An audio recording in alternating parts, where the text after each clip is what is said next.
Chapter 1. The Yoga of Dejection of Arjuna. Dhritarashtra said, Sanjaya, gathered on the holy land of Kurukshetra, eager to fight, what did my sons and the sons of Pandu do? Sanjaya said, at that time, seeing the army of the Pandavas drawn up for battle and approaching Dronacharya, King Duryodhana spoke the following words.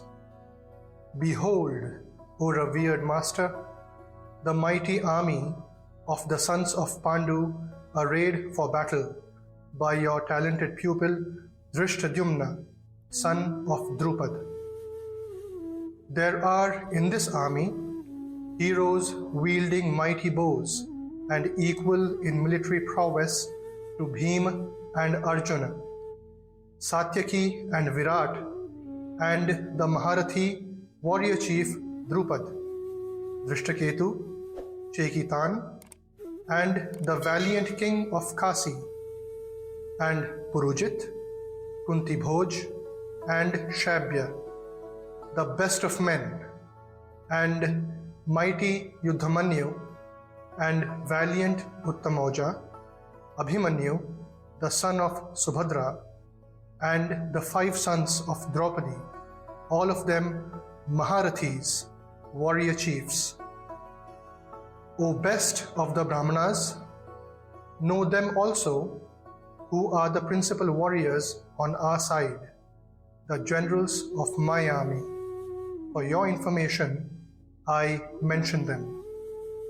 Yourself and Bhishma and Karna and Kripa, who is ever victorious in battle, and even so Ashwathama, Vikarna, and Bhurishrava, the son of Somadatta. And there are many other heroes, all skilled in warfare, equipped with various weapons and missiles, who have staked their lives for me. This army of ours, fully protected by Bhishma, is unconquerable, while that army of theirs, guarded in every way by Bhima, is easy to conquer. Therefore, stationed in your respective positions on all fronts, do you all guard Bhishma in particular on all sides. The grand old man of the Kaurava race, their glorious grand patriarch Bhishma, cheering up Duryodhana, roared terribly like a lion and blew his conch. Then conches, kettle drums, tabors, drums, and trumpets blared forth all at once, and the noise was tumultuous.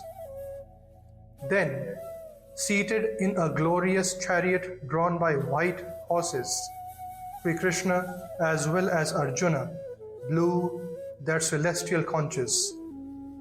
Sri Krishna blew his conch named Panchajanya, Arjuna Devadatta, while Bhim of ferocious deeds blew his mighty conch Pondra. King Yudhishthira, son of Kunti, blew his conch Ananta Vijaya, while Nakul and Sahadeva blew theirs, known as Sughosha and Manipushpaka respectively. And the excellent archer, the king of Kasi, and Shikhandi, the Maharathi, the great chariot warrior, Dhrishtadyumna and Virat, and invincible Satyaki, Drupad, as well as the 5 sons of Draupadi, and the mighty armed Abhimanyu, son of Subhadra, all of them, O Lord of the earth, severally blew their respective conches from all sides. And the terrible sound, echoing through heaven and earth, rent the hearts of Dhritarashtra's army. Now, O Lord of the earth, seeing your sons arrayed against him, and when missiles were ready to be hurled, Arjuna, who had the figure of Hanuman on the flag of his chariot, took up his bow and then addressed the following words to Sri Krishna. Krishna, place my chariot between the two armies and keep it there till I have carefully observed these warriors drawn up for battle and have seen with whom I have to engage in this fight. I shall have a look at the well-wishers of evil-minded Duryodhana. In this war, whoever have assembled on his side and are ready for the fight. Sanjaya said, O king, thus addressed by Arjuna, Sri Krishna placed the magnificent chariot between the two armies in front of Bhishma, Drona, and all the kings and said, Arjuna, behold these Kauravas assembled here. Now, Arjuna saw, stationed there in both the armies, his uncles, granduncles, and teachers, even great-granduncles, maternal uncles, brothers and cousins, sons and nephews, and grandnephews, even so, friends, fathers-in-law, and well-wishers as well. Seeing all the relations present there, Arjuna was overcome with deep compassion and spoke thus in sorrow. Arjuna said, Krishna, as I see these kinsmen arrayed for battle, my limbs give way and my mouth is getting parched. Nay, a shiver runs through my body and hair stands on end. The bow Gandiv slips from my hand and my skin too burns all over. My mind is whirling, as it were, and I can no longer hold myself steady. And Keshav, I see omens of evil, nor do I see any good in killing my kinsmen in battle. Krishna, I do not covet victory, nor kingdom, nor pleasures. Govinda, of what use will kingdom or luxuries or even life be to us? Those very persons for whose sake we covet the kingdom, luxuries and pleasures, teachers, uncles, sons and nephews, and even so, granduncles and great-granduncles, maternal uncles, fathers-in-law, grandnephews, brothers-in-law, and other relations are here arrayed on the battlefield, staking their lives and wealth.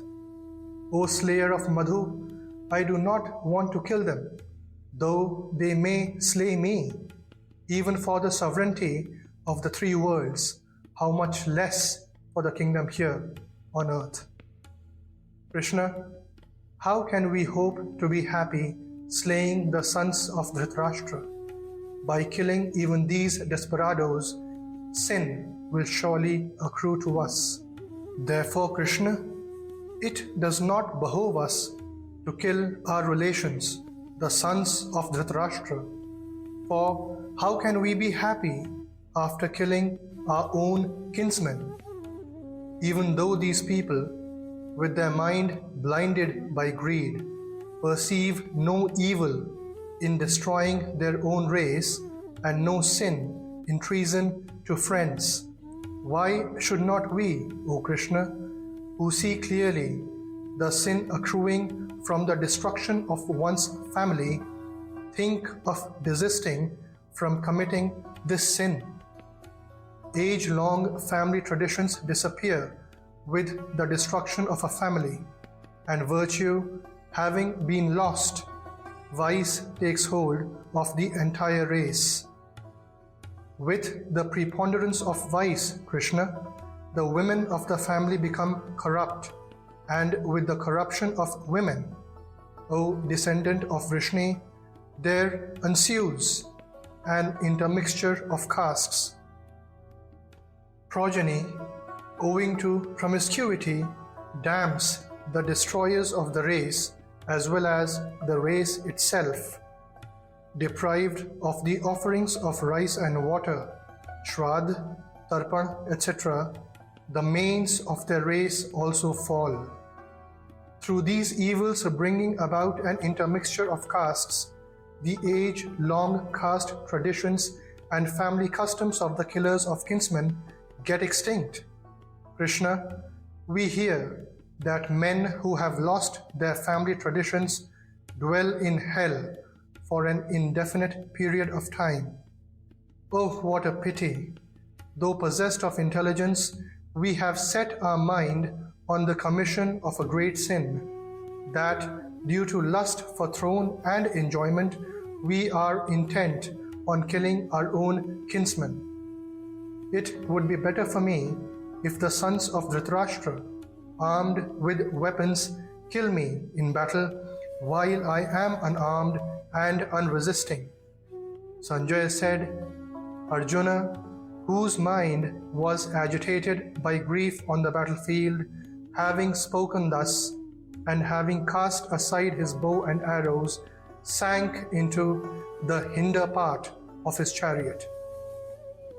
Thus, in the Upanishad sung by the Lord, the science of Brahma, the scripture of Yoga, the dialogue between Sri Krishna and Arjuna ends the first chapter entitled The Yoga of Dejection of Arjuna. Chapter 2, The Yoga of Knowledge.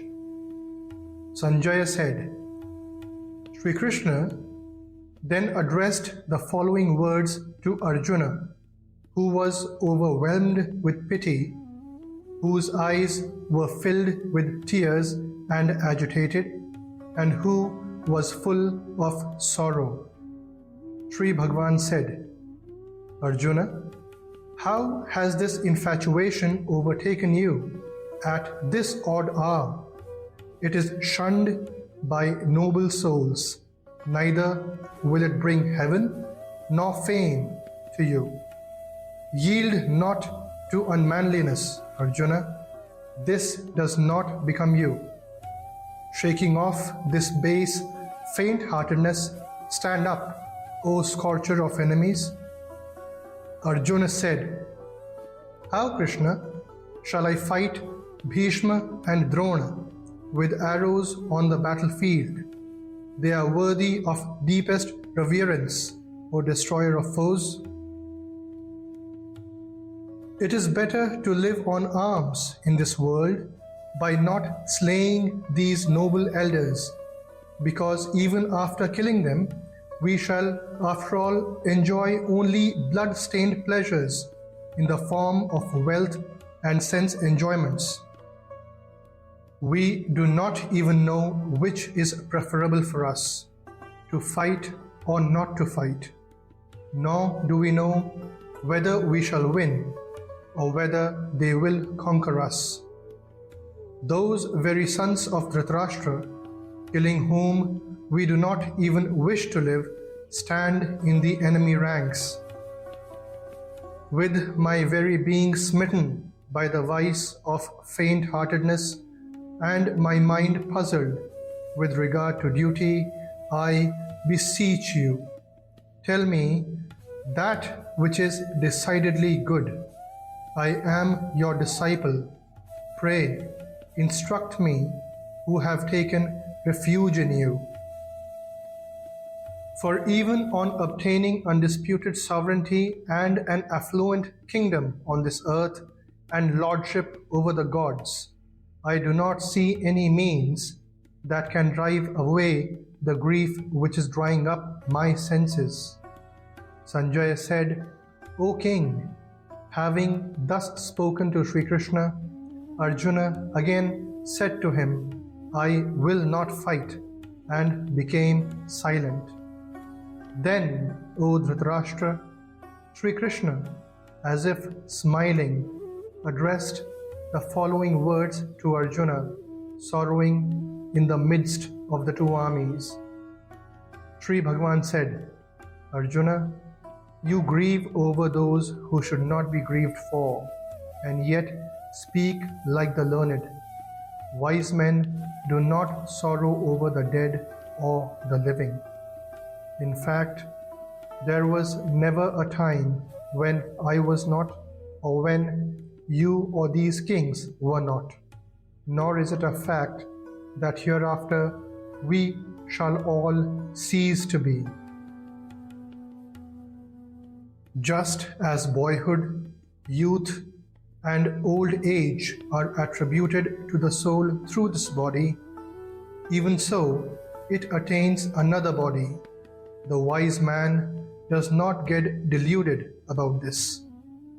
O son of Kunti, the contacts between the senses and their objects, which give rise to the feelings of heat and cold, pleasure and pain, etc., are transitory and fleeting. Therefore, Arjuna, endure them.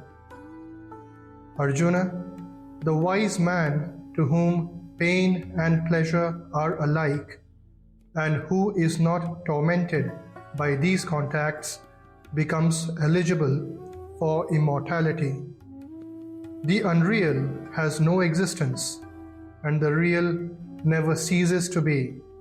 The reality of both has thus been perceived by the seers of truth. Know that alone to be imperishable, which pervades this universe, for no one has power to destroy this indestructible substance. All these bodies pertaining to the imperishable, indefinable, and eternal soul are spoken of as perishable. Therefore, Arjuna, fight. Both of them are ignorant. He who considers the soul to be capable of killing, and he who takes it as killed. For verily, the soul neither kills nor is killed. The soul is never born, nor it ever dies, nor does it become after being born. For it is unborn, eternal, everlasting, and primeval. Even though the body is slain, the soul is not. Arjuna, the man who knows this soul to be imperishable, eternal, and free from birth and decay, how and whom will he cause to be killed? How and whom will he kill?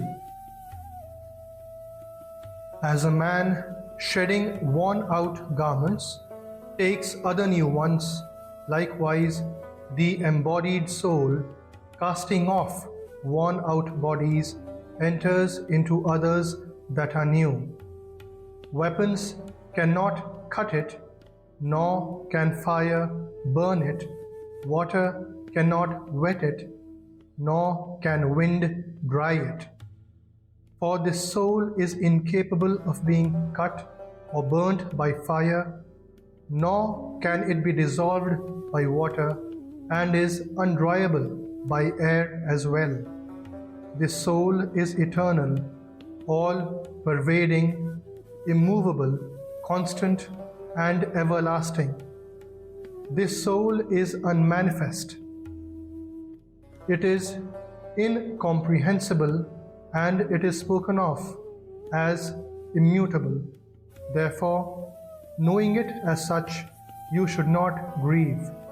And Arjuna, if you should suppose this soul to be subject to constant birth and death, even then you should not grieve like this.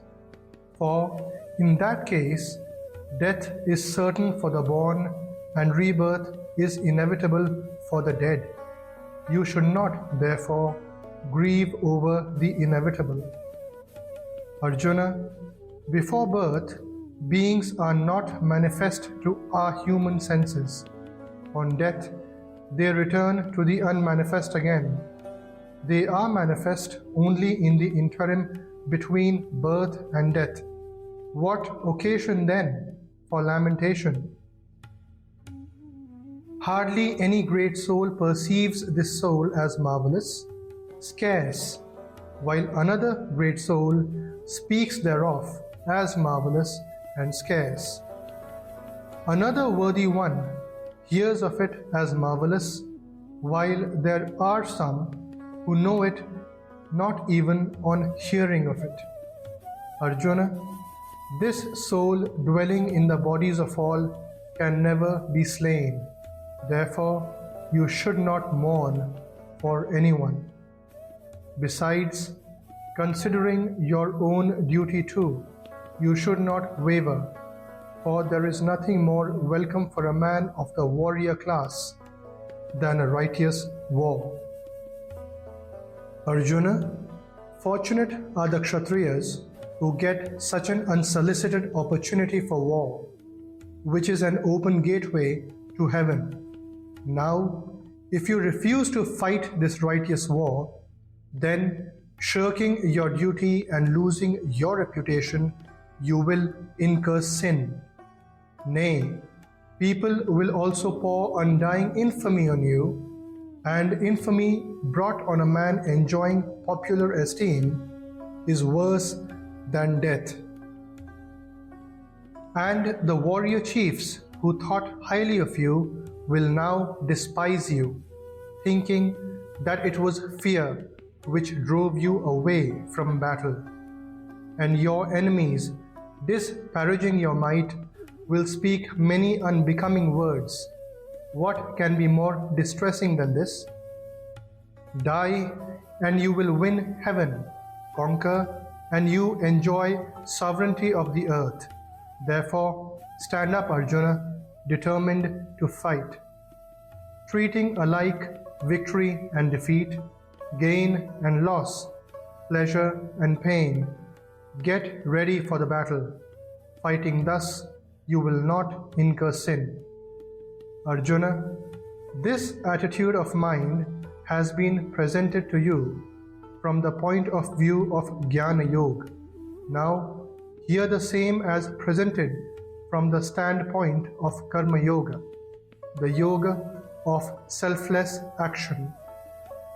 Equipped with this attitude of mind, you will be able to throw off completely the shackles of karma. In this path of selfless action, there is no loss of effort, nor is there fear of contrary result. Even a little practice of this discipline saves one from the terrible fear of birth and death.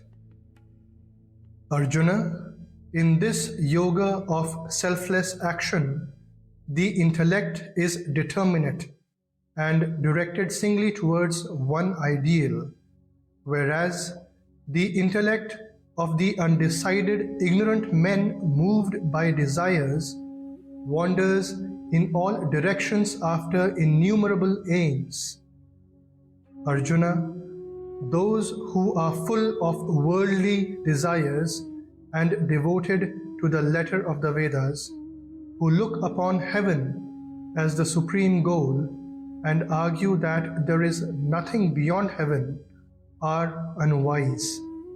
They utter flowery speech recommending many rituals of various kinds for the attainment of pleasure and power with rebirth as their fruit. Those whose minds are carried away by such words and who are deeply attached to pleasures and worldly power cannot attain the determinate intellect concentrated on God. Arjuna, the Vedas thus deal with the evolutes of the three Gunas, modes of Prakriti, namely worldly enjoyments and the means of attaining such enjoyments. Be thou indifferent to these enjoyments and their means, rising above pairs of opposites like pleasure and pain, etc. Established in the eternal existence, God, absolutely unconcerned about the fulfillment of wants and the preservation of what has already been attained, you be self-controlled.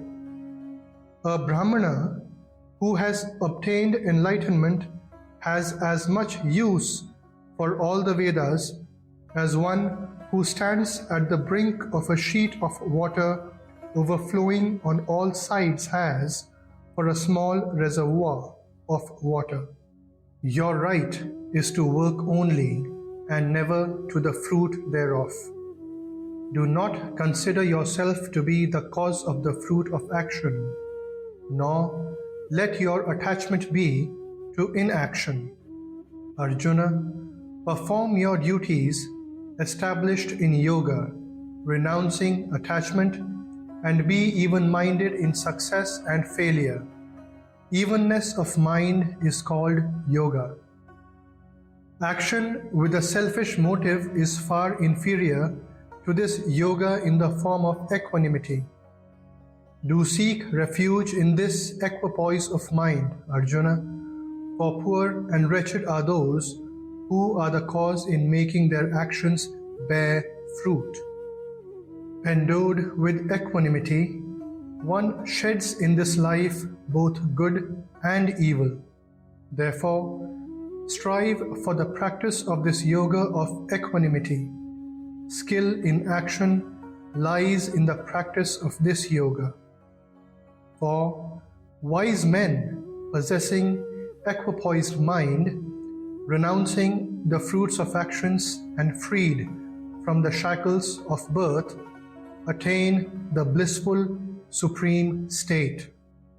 When your mind will have fully crossed the mire of delusion, you will then grow indifferent to the enjoyments of this world and the next that have been heard of, as well as to those that are yet to be heard of.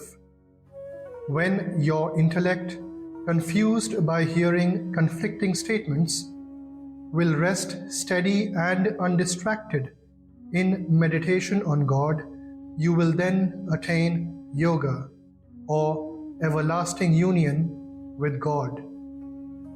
Arjuna said, Krishna, what are the characteristics of a God-realized soul, stable of mind and established in samadhi, or perfect tranquility of mind?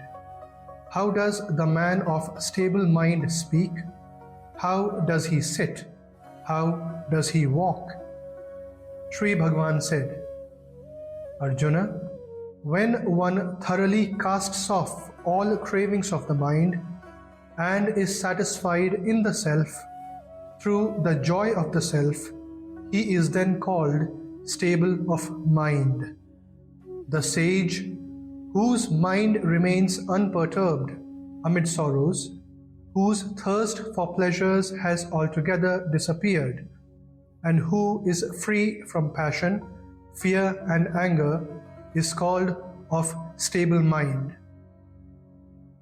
He who is unattached to everything and meeting with good and evil neither rejoices nor recoils, his mind is stable. When, like a tortoise that draws in its limbs from all directions, he withdraws all his senses from the sense objects, his mind becomes steady. Sense objects turn away from him, who does not enjoy them with his senses, but the taste for them persists. This relish also disappears in the case of the man of stable mind when he realizes the Supreme. Turbulent by nature, the senses not free from attachment even of a wise man who is practicing self-control, forcibly carry away his mind, Arjuna. Therefore, having controlled all the senses and concentrating his mind, he should sit for meditation, devoting himself, heart and soul, to me. For he whose senses are under his control is known to have a stable mind. The man dwelling on sense objects develops attachment for them. From attachment springs up desire, and from desire ensues Anger. From anger arises delusion. From delusion, confusion of memory. From confusion of memory, loss of reason. And from loss of reason, one goes to complete ruin. But the self-controlled sadhak, while enjoying the various sense objects through his senses, which are disciplined and free from likes and dislikes, attains placidity of mind. With the attainment of such placidity of mind, all his sorrows come to an end, and the intellect of such a person of tranquil mind, soon withdrawing itself from all sides, becomes firmly established in God. He who has not controlled his mind and senses can have no determinate intellect nor contemplation. Without contemplation, he can have no peace, and how can there be happiness for one lacking peace of mind? As the wind carries away a boat upon the waters, even so, of the senses moving among sense objects, the one to which the mind is attached takes away his discrimination. Therefore, Arjuna, he whose senses are completely restrained from their objects is said to have a stable mind. That which is night to all beings, in that state of divine knowledge and supreme bliss, the God-realized yogi keeps awake, and that the ever-changing, transient, worldly happiness in which all beings keep awake is night to the seer. As the waters of different rivers enter the ocean, which, though full on all sides, remains undisturbed, likewise, he in whom all enjoyments merge themselves without causing disturbance attains peace, not he who hankers after such enjoyments.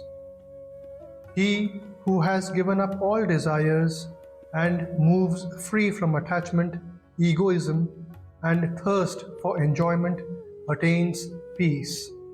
Arjuna, such is the state of the God-realized soul.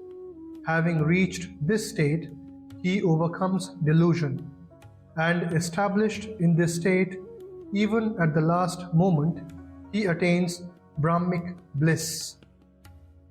Thus, in the Upanishad sung by the Lord, the science of Brahma, the scripture of Yoga, the dialogue between Sri Krishna and Arjuna, ends the second chapter entitled Sankhya Yoga, or the Yoga of Knowledge. Chapter 3, the Yoga of Action. Arjuna said, Krishna, if you consider knowledge as superior to action, why then do you urge me to this dreadful action, Keshav? You are, as it were, puzzling my mind by these seemingly conflicting expressions.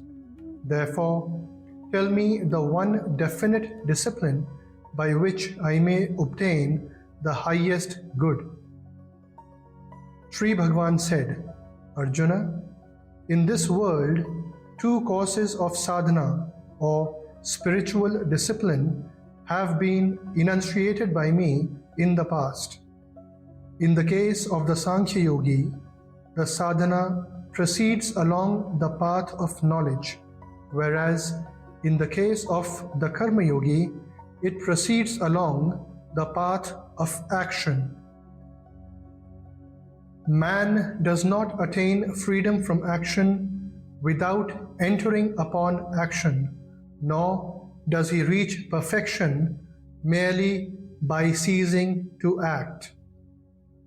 Surely, none can ever remain inactive even for a moment, for everyone is helplessly driven to action by modes of Prakriti or nature-born qualities. He who outwardly restraining the organs of sense and action sits mentally dwelling on the objects of senses, that man of deluded intellect is called a hypocrite. On the other hand, he who controlling the organs of sense and action by the power of his will and remaining unattached undertakes the yoga of selfless action through those organs, Arjuna, he excels. Therefore, do you perform your allotted duty, for action is superior to inaction. Desisting from action, you cannot even maintain your body. Man is bound by his own action, except when it is performed for the sake of sacrifice. Therefore, Arjuna, do you efficiently perform your duty, free from attachment for the sake of sacrifice alone. Having created mankind along with Yajna, at the beginning of creation, the Creator Brahma said to them, "You shall prosper by this. May this yield the enjoyments you seek. Foster the gods through this sacrifice, and let the gods foster you. Thus, each fostering the other selflessly, you will attain the highest good. Fostered by sacrifice, the gods will surely bestow on you, unasked, all the desired enjoyments. He who enjoys the gifts bestowed by them without offering their share to them is undoubtedly a thief.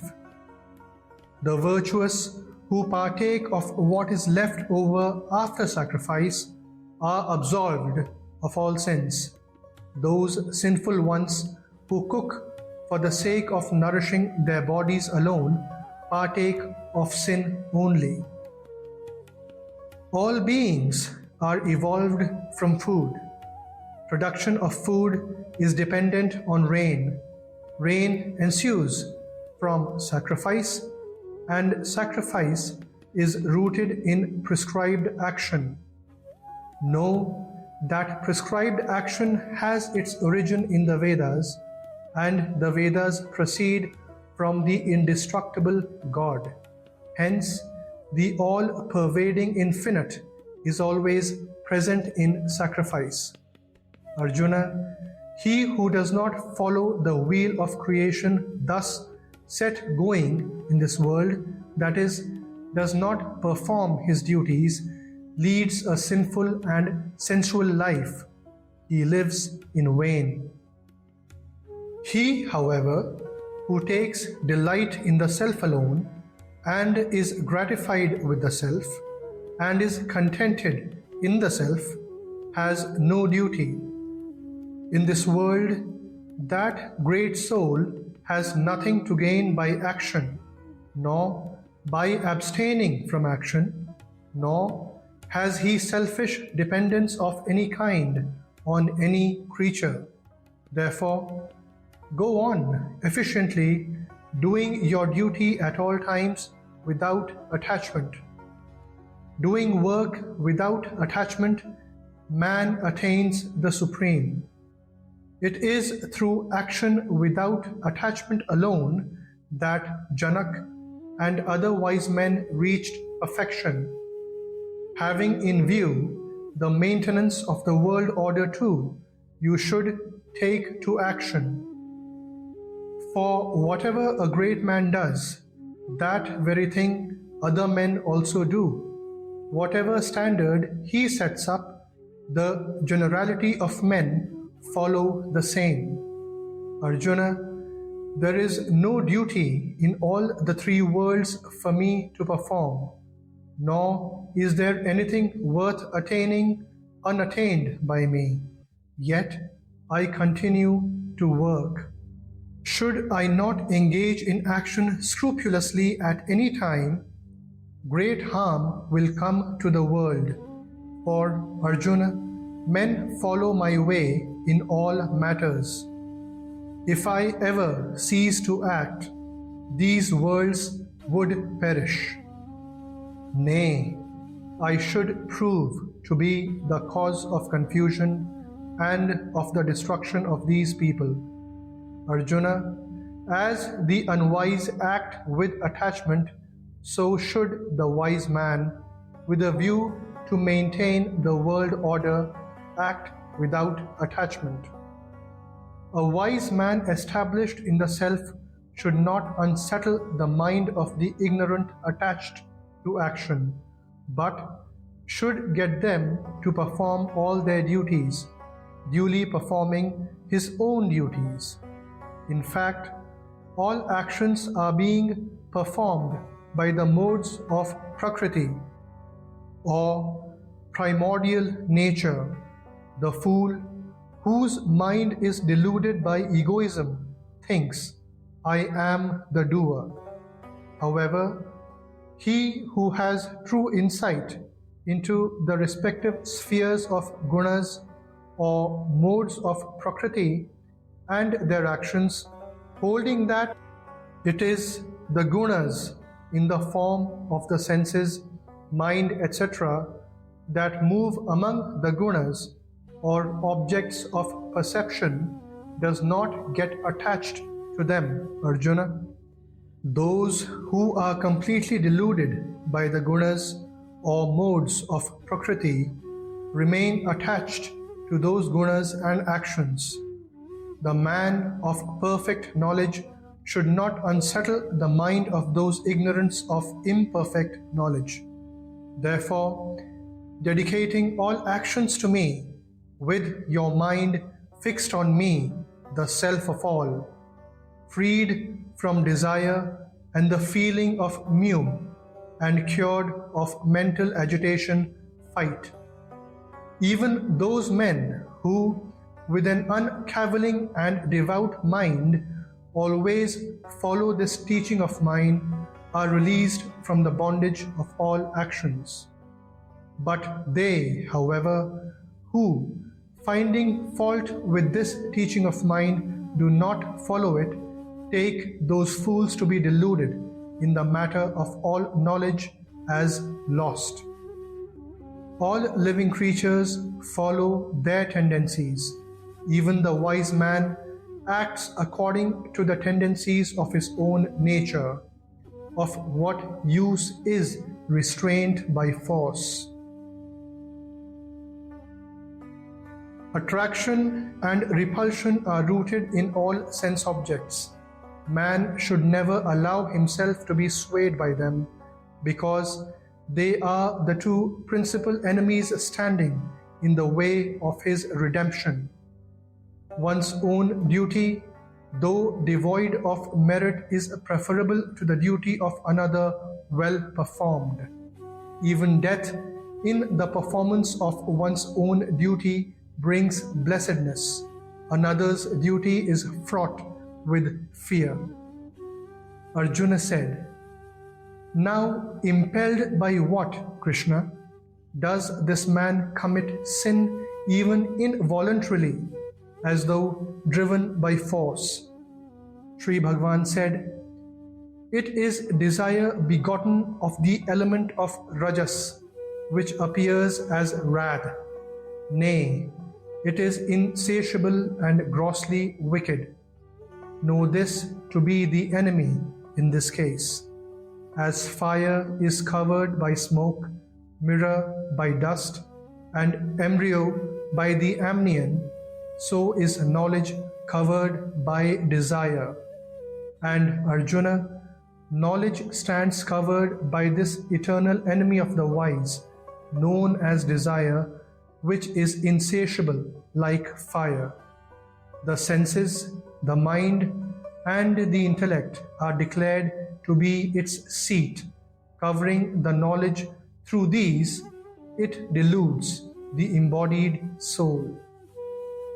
Therefore, Arjuna, you must first control your senses and then kill this evil thing which obstructs Jnāna, or knowledge of the Absolute or Nirguna Brahma, and Vijnana, or knowledge of Sakar Brahma or manifest divinity.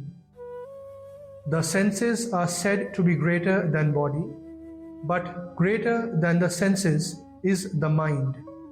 Greater than the mind is the intellect, and what is greater than the intellect is He, the Self. Thus, Arjuna, knowing the Self which is higher than the intellect and subduing the mind by reason, kill this enemy in the form of desire that is hard to overcome. Thus, in the Upanishad sung by the Lord, the science of Brahma, the scripture of Yoga, the dialogue between Sri Krishna and Arjuna ends the third chapter entitled Karma Yoga, or the Yoga of Action. Chapter 4, the Yoga of Knowledge, as well as the disciplines of action and knowledge. Sri Bhagavan said, I revealed this immortal yoga to Vivaswan, sun god. Vivaswan conveyed it to Manu, his son, and Manu imparted it to his son, Ikshvaku. Thus, transmitted in succession from father to son, Arjuna, this yoga remained known to the Rajarishis or royal sages. Through long lapse of time, this yoga got lost to the world. The same ancient yoga, which is the supreme secret, has this day been imparted to you by me, because you are my devotee and friend.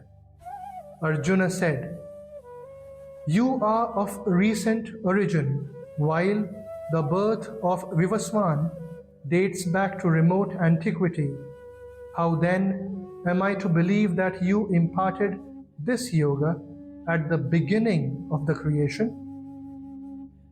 Sri Bhagavan said, Arjuna, you and I have passed through many births. I remember them all. You do not remember, O chastiser of foes. Though birthless and immortal and the Lord of all beings, I manifest myself through my own Yogamaya or divine potency, keeping my nature or Prakriti under control. Arjuna, whenever righteousness is on the decline, unrighteousness is in the ascendant, then I body myself forth. For the protection of the virtuous, for the extirpation of evildoers, and for establishing Dharma, or righteousness on a firm footing, I manifest myself from age to age. Arjuna, my birth and activities are divine. He who knows this in reality is not reborn on leaving his body, but comes to me. Completely rid of attachment, fear, and anger, wholly absorbed in me, depending on me, and purified by the penance of wisdom, many have become one with me, even in the past. Arjuna, howsoever men seek me, even so do I respond to them. For all men follow my path in every way. In this world of human beings, men seeking the fruition of their activities worship the gods.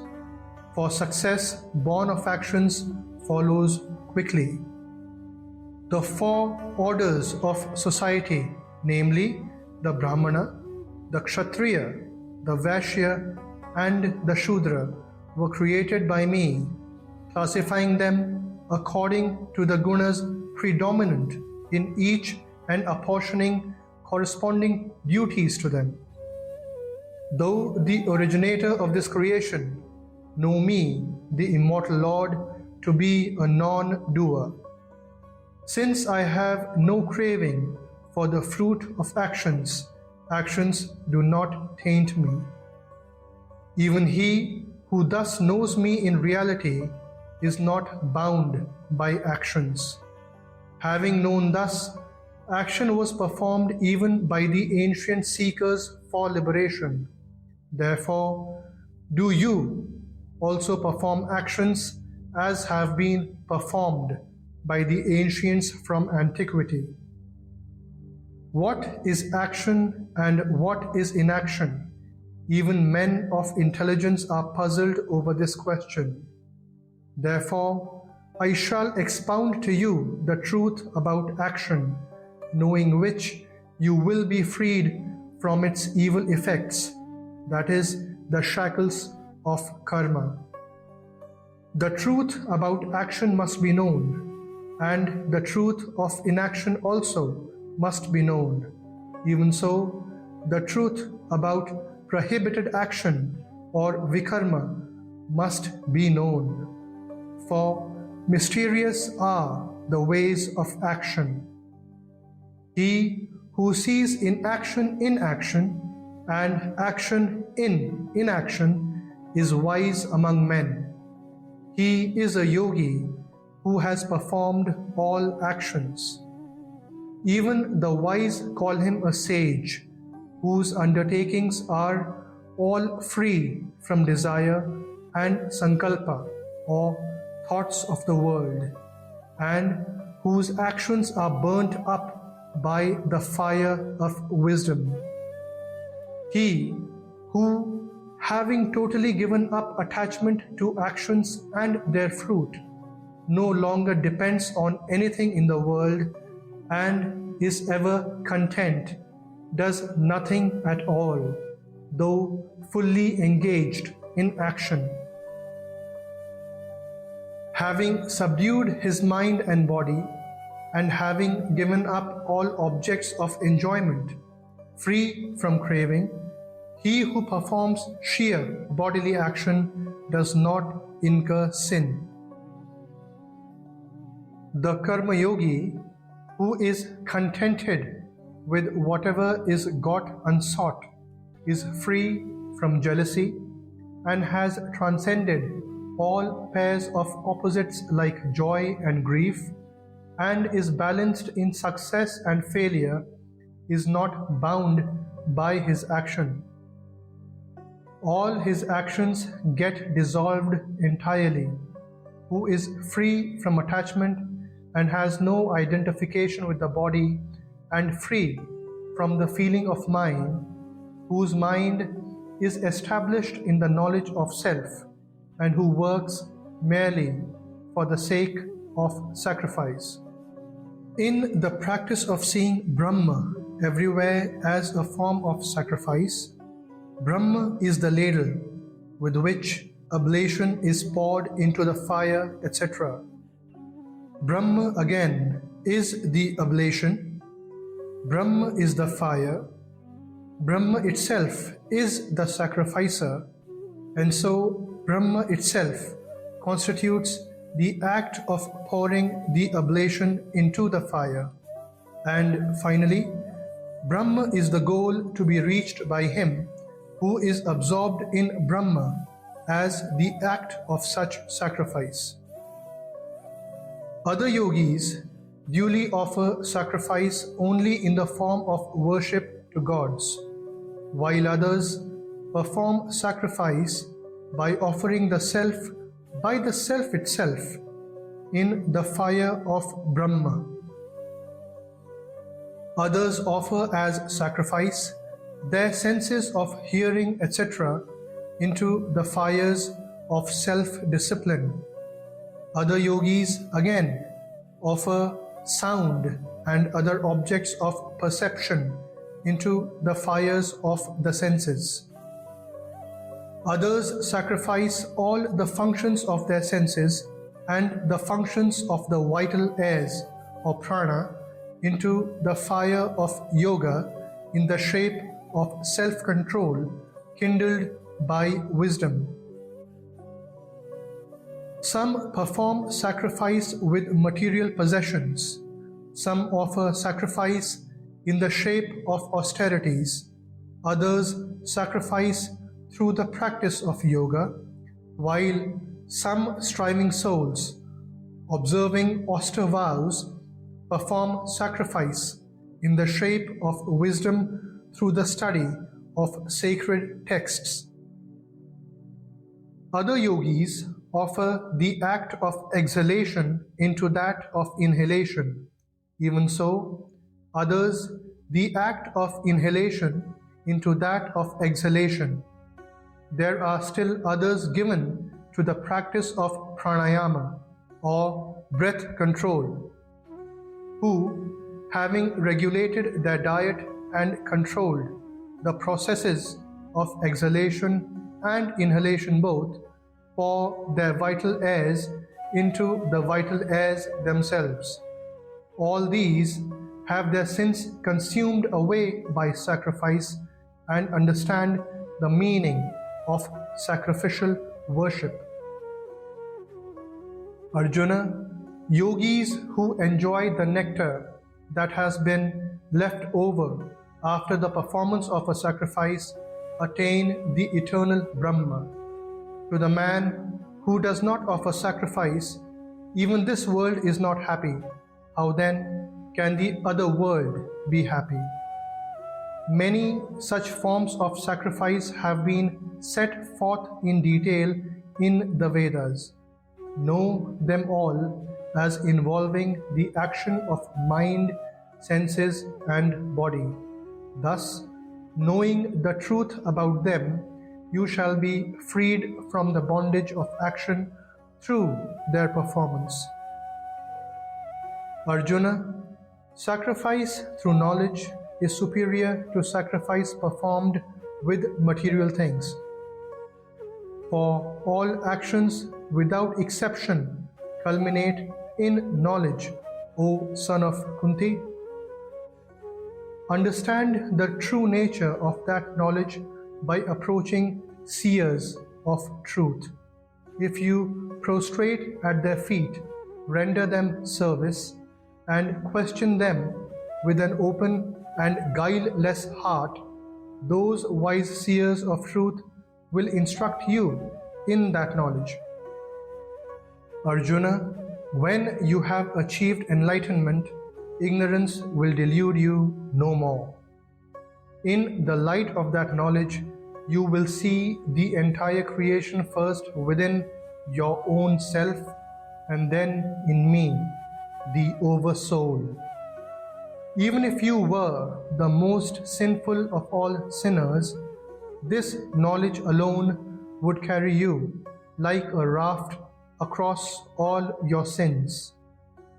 For as the blazing fire reduces the fuel to ashes, Arjuna, even so the fire of knowledge turns all actions to ashes. In this world, there is no purifier as great as knowledge. He who has attained purity of heart through prolonged practice of Karma Yoga automatically sees the light of truth in the self in course of time. He who has mastered his senses is exclusively devoted to his practice and is full of faith, attains knowledge. Having had the revelation of truth, he immediately attains supreme peace in the form of God realization. He who lacks discrimination is devoid of faith and is at the same time possessed by doubt, is lost to the spiritual path.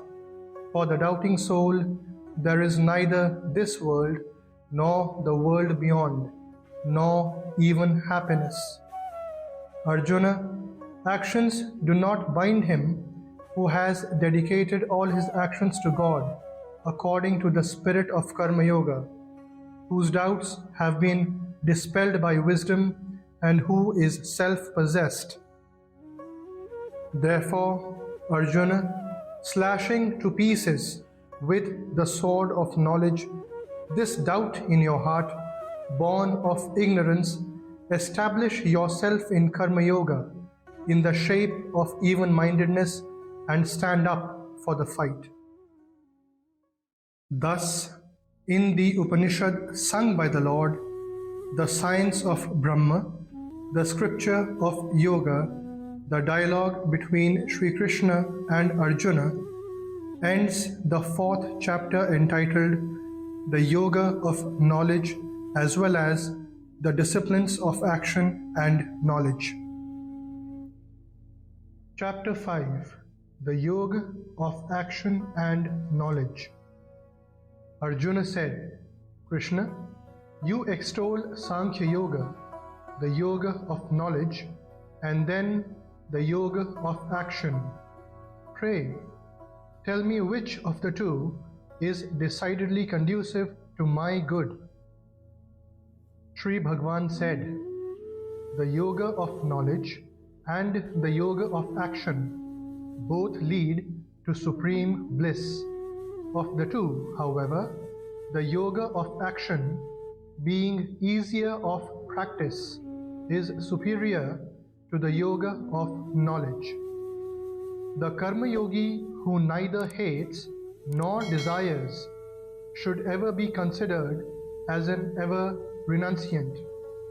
For Arjuna, he who is free from the pairs of opposites is easily liberated from bondage. It is the ignorant, not the wise, who say that Sankhya Yoga and Karma Yoga lead to divergent results. For one who is firmly established in either gets the fruit of both, which is the same, namely God realization. The supreme state, which is reached by the Sankhya Yogi, is attained also by the Karma Yogi. Therefore, he alone who sees Sankhya Yoga and Karma Yoga as identical so far as their result goes, sees truly. Without Karma Yoga, however, Sankhya Yoga, that is, renunciation of doership in relation to all activities of the mind, senses, and body, is difficult to accomplish, whereas the Karma Yogi, who keeps his mind fixed on God, reaches Brahma in no time, Arjuna.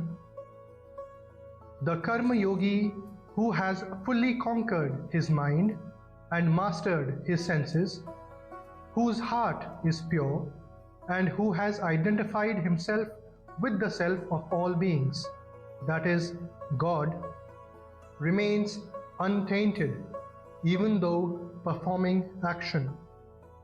However, the Sankhya Yogi, who knows the reality of things, must believe that he does nothing, even though seeing, hearing, touching, smelling, eating or drinking, walking, sleeping, breathing, speaking, answering the calls of nature, grasping and opening or closing the eyes, holding, that it is the senses alone that are moving among their objects.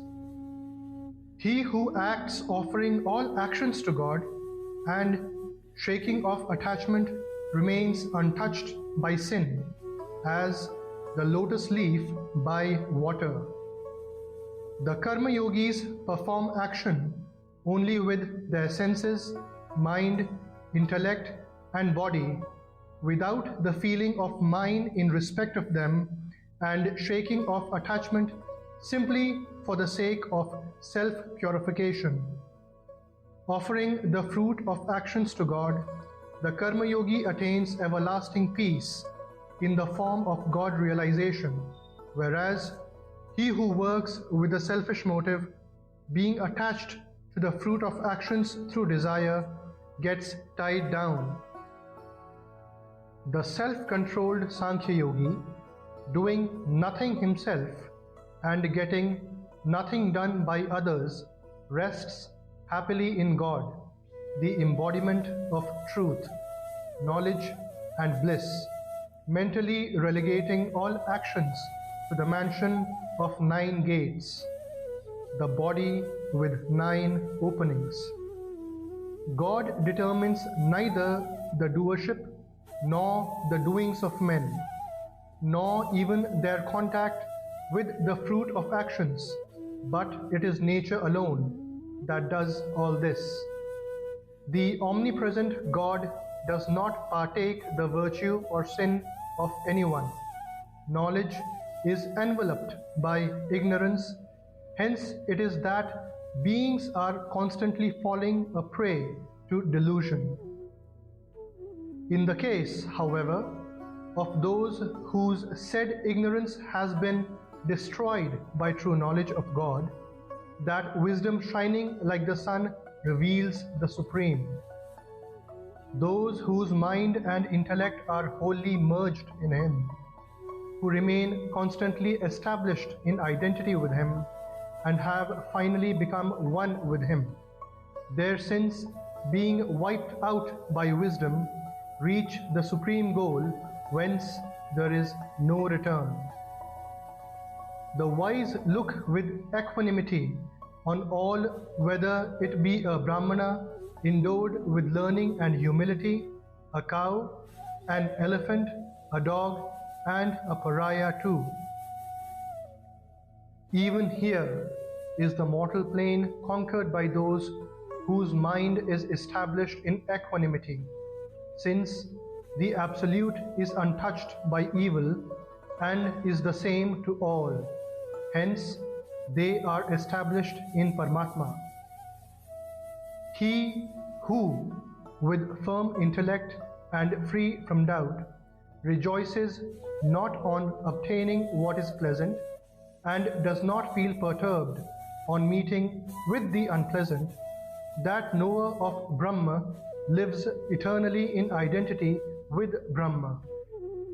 He whose mind remains unattached to sense objects derives through meditation the sattvika joy which dwells in the mind. Then that yogi, having completely identified himself through meditation with Brahma, enjoys eternal bliss. The pleasures which are born of sense contacts are verily a source of suffering only, though appearing as enjoyable to worldly minded people. They have a beginning and an end, as they come and go. Arjuna, it is for this reason that a wise man does not indulge in them. He alone who is able to withstand in this very life, before casting off this body, the urges of lust and anger, is a yogi, and he alone is a happy man. He who is happy within himself enjoys within himself the delight of the soul, and even so is illumined by the inner light, the light of the soul. Such a yogi, Sankhya yogi, identified with Brahma, attains Brahma, who is all peace. The seers whose sins have been purged, whose doubts have been dispelled by knowledge, whose disciplined mind is firmly established in God, and who are devoted to the welfare of all beings, attain Brahma, who is all peace. To those wise men who are free from lust and anger, who have subdued their mind and have realized God, Brahma, the abode of eternal peace, is present all round. Shutting out all thoughts of external enjoyments, with the gaze fixed on the space between the eyebrows, having regulated the prana, outgoing, and the apana, incoming breaths, flowing within the nostrils, he who has brought his senses, mind, and intellect under control, such a contemplative soul, intent on liberation and free from desire, fear, and anger, is ever liberated. Having known me in reality as the enjoyer of all sacrifices and austerities, the Supreme Lord of all worlds, and the selfless friend of all beings, my devotee attains peace. Thus, in the Upanishad sung by the Lord, the science of Brahma, the scripture of Yoga, the dialogue between Sri Krishna and Arjuna ends the 5th chapter entitled The Yoga of Action and Knowledge. Chapter 6, The Yoga of Self-Control. Sri Bhagavan said, "He who does his duty without expecting the fruit of actions is a sannyasi, Sankhya yogi, and a yogi, Karma yogi, both. He is no sannyasi or renouncer who has merely renounced the sacred fire. Even so, he is no yogi who has merely given up all activity. Arjuna, you must know that what they call sannyasa is no other than yoga. For none becomes a yogi who has not abandoned his sankalpas or thoughts of the world. To the contemplative soul who desires to attain karma yoga, selfless action is said to be the means. For the same man, when he is established in yoga, absence of all sankalpas or thoughts of the world is said to be the way to blessedness.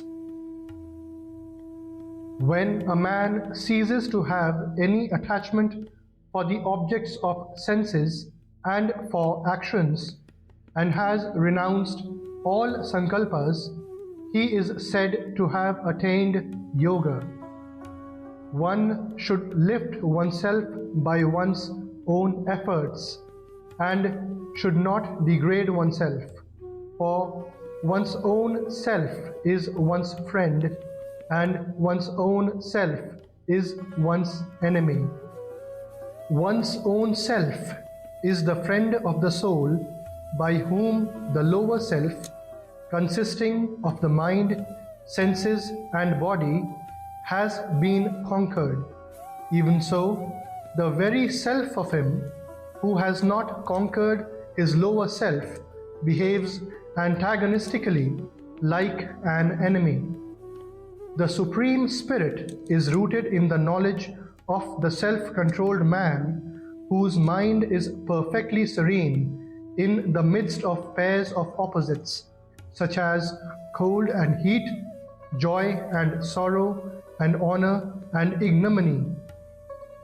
The yogi whose mind is sated with Jnāna, knowledge of Nirgun Brahma, and Vijnāna, knowledge of manifest divinity, who is unmoved under any circumstances, whose senses are completely under control, and to whom earth, stone, and gold are all alike, is spoken of as a God-realized soul. He who looks upon well-wishers and neutrals, as well as mediators, friends and foes, relatives and inimicals, the virtuous and the sinful with equanimity, stands supreme. Living in seclusion all by himself, the yogi who has controlled his mind and body and is free from desires and void of possessions should constantly engage his mind in meditation. Having firmly set his seat in a spot which is free from dirt and other impurities with the sacred kusa grass, a deer skin, and a cloth spread thereon, one upon the other.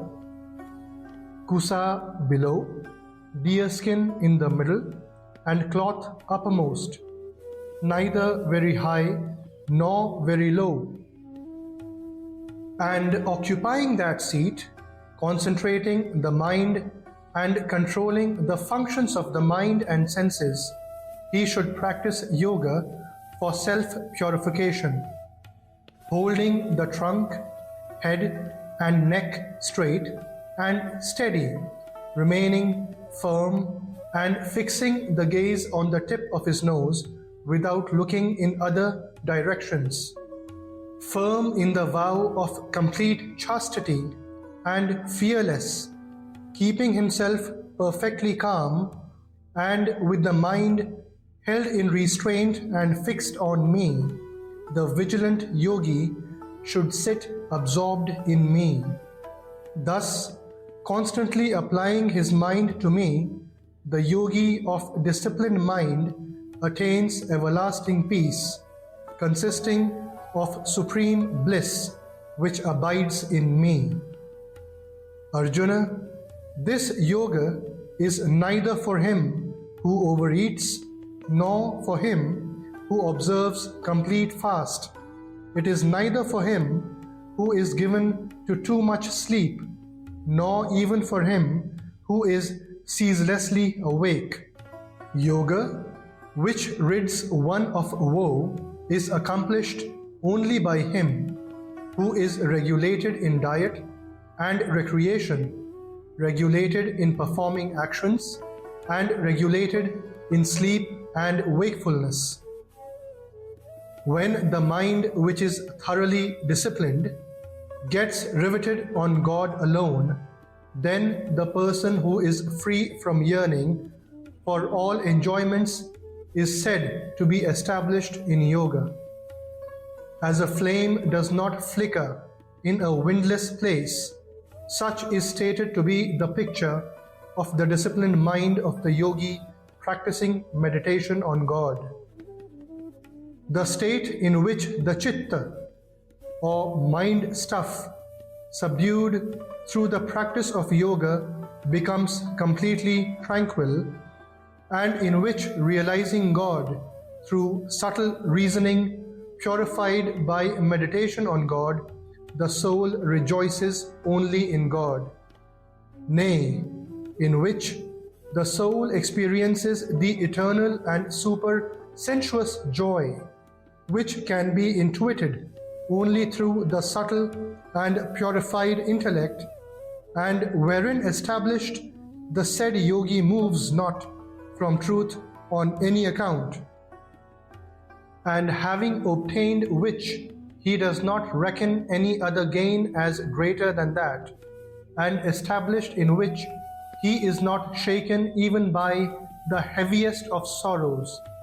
That state called yoga, which is free from the contact of sorrow in the form of transmigration, should be known. Nay, this yoga should be resolutely practiced with an unwearied mind, completely renouncing all desires arising from sankalpas, and fully restraining all the senses from all sides by the mind. He should, through gradual practice, attain tranquility, and fixing the mind on God through reason controlled by steadfastness, he should not think of anything else. Drawing back the restless and fidgety mind from all those objects after which it runs, he should repeatedly fix it on God. For to the yogi whose mind is perfectly serene, who is sinless, whose passion is subdued, and who is identified with Brahma, the embodiment of truth, knowledge, and bliss, supreme happiness comes as a matter of course. The sinless yogi, thus uniting his self constantly with God, easily enjoys the eternal bliss of oneness with Brahma. The yogi who is united in identity with the all-pervading, infinite consciousness, whose vision everywhere is even, beholds the self existing in all beings and all beings as assumed in the self, he who sees me, the universal self, present in all beings, and all beings existing within me, he is never out of my sight, nor am I ever out of his sight. The yogi who is established in union with me and worships me as residing in all beings, as their very self, whatever activities he performs them in me. Arjuna, he who looks on all as one, on the analogy of his own self, and looks upon the joy and sorrow of all equally, such a yogi is deemed to be the highest of all. Arjuna said, Krishna, owing to restlessness of mind, I do not perceive the stability of this yoga in the form of equanimity which you have just spoken of. For Krishna, the mind is very unsteady, turbulent, tenacious, and powerful. Therefore, I consider it as difficult to control as the wind. Sri Bhagavan said, the mind is restless, no doubt, and difficult to curb, Arjuna, but it can be brought under control by repeated practice of meditation and by the exercise of dispassion, O son of Kunti. Yoga is difficult of achievement by one whose mind is not subdued by him. However, who has the mind under control and is ceaselessly striving, it can be easily attained through practice. Such is my conviction. Arjuna said, Krishna, what becomes of the aspirant who, though endowed with faith, has not been able to subdue his passions, and whose mind is therefore diverted from yoga at the time of death, and who thus fails to reach perfection in yoga or God realization? Krishna swerved from the path leading to God realization, and without anything to stand upon, is he not lost like the scattered cloud, deprived of both God realization and heavenly enjoyment? Krishna, only you are capable to remove this doubt of mine completely, for none other than you can dispel this doubt. Sri Bhagavan said, Arjuna, there is no fall for him either here or hereafter.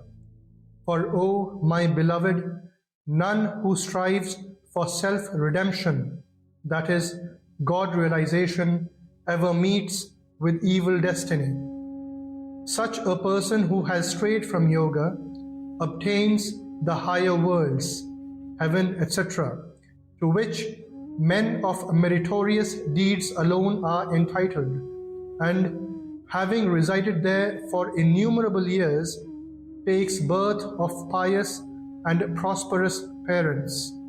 Or, if he is possessed of dispassion, then not attaining to those regions, he is born in the family of enlightened yogis. But such a birth in this world is very difficult to obtain. Arjuna, he automatically regains in that birth the latencies of even-mindedness of his previous birth, and through that he strives harder than ever before for perfection in the form of God realization. The other one, who takes birth in a rich family, though under the sway of his senses, feels drawn towards God by force of the habit acquired in his previous birth. Nay, even the seeker of yoga in the form of even-mindedness transcends the fruit of actions performed with some interested motive as laid down in the Vedas. The yogi, however, who diligently takes up the practice attains perfection in this very life with the help of latencies of many births, and being thoroughly purged of sin, forthwith reaches the supreme state. The yogi is superior to the ascetics.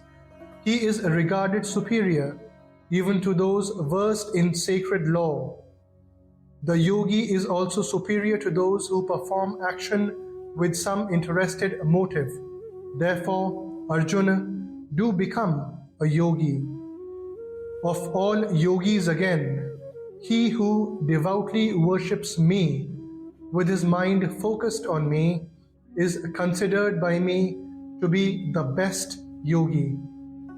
Thus, in the Upanishad sung by the Lord, the science of Brahma, the scripture of Yoga, the dialogue between Sri Krishna and Arjuna, ends the 6th chapter entitled The Yoga of Self-Control. Chapter 7, The Yoga of Jnāna and Vijnāna.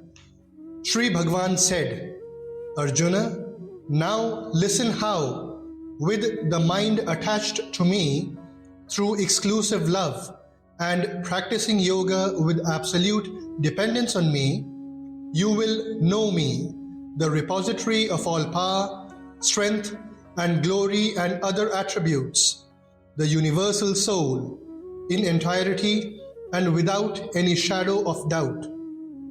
I shall unfold to you in its entirety this wisdom, the knowledge of God in his absolute formless aspect, along with the knowledge of the qualified aspect of God, both with form and without form, having known which nothing else remains yet to be known in this world.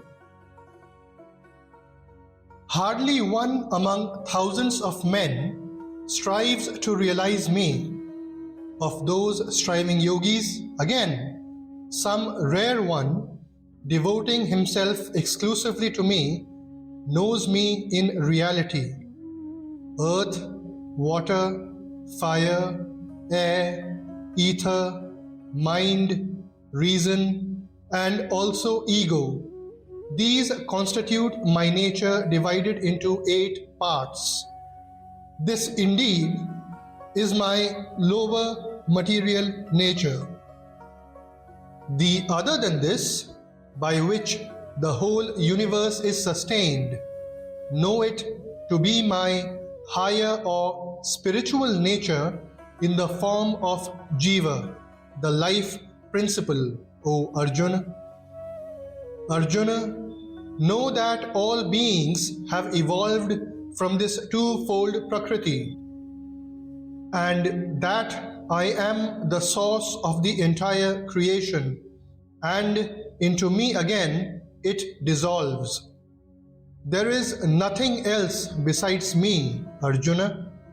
Like clusters of yarn beads formed by knots on a thread, all this is threaded on me.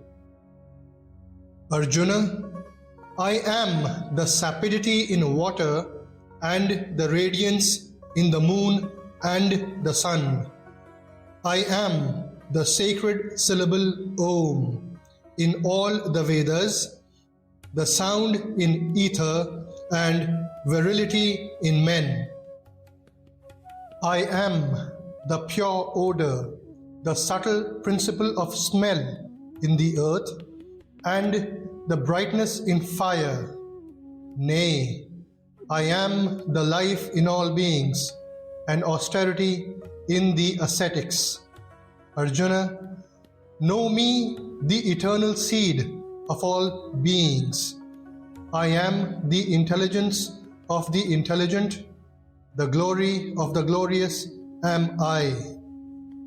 Arjuna, of the mighty I am the might, free from passion and desire. In beings, I am the sexual desire, not conflicting with virtue or scriptural injunctions.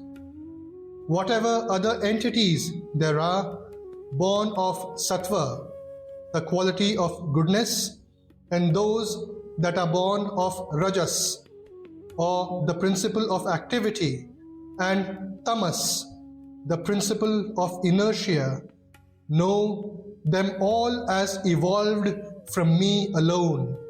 In reality, however, neither do I exist in them, nor do they in me. The whole of this creation is deluded by these objects evolved from the three modes of Prakriti, Sattva, Rajas, and Tamas.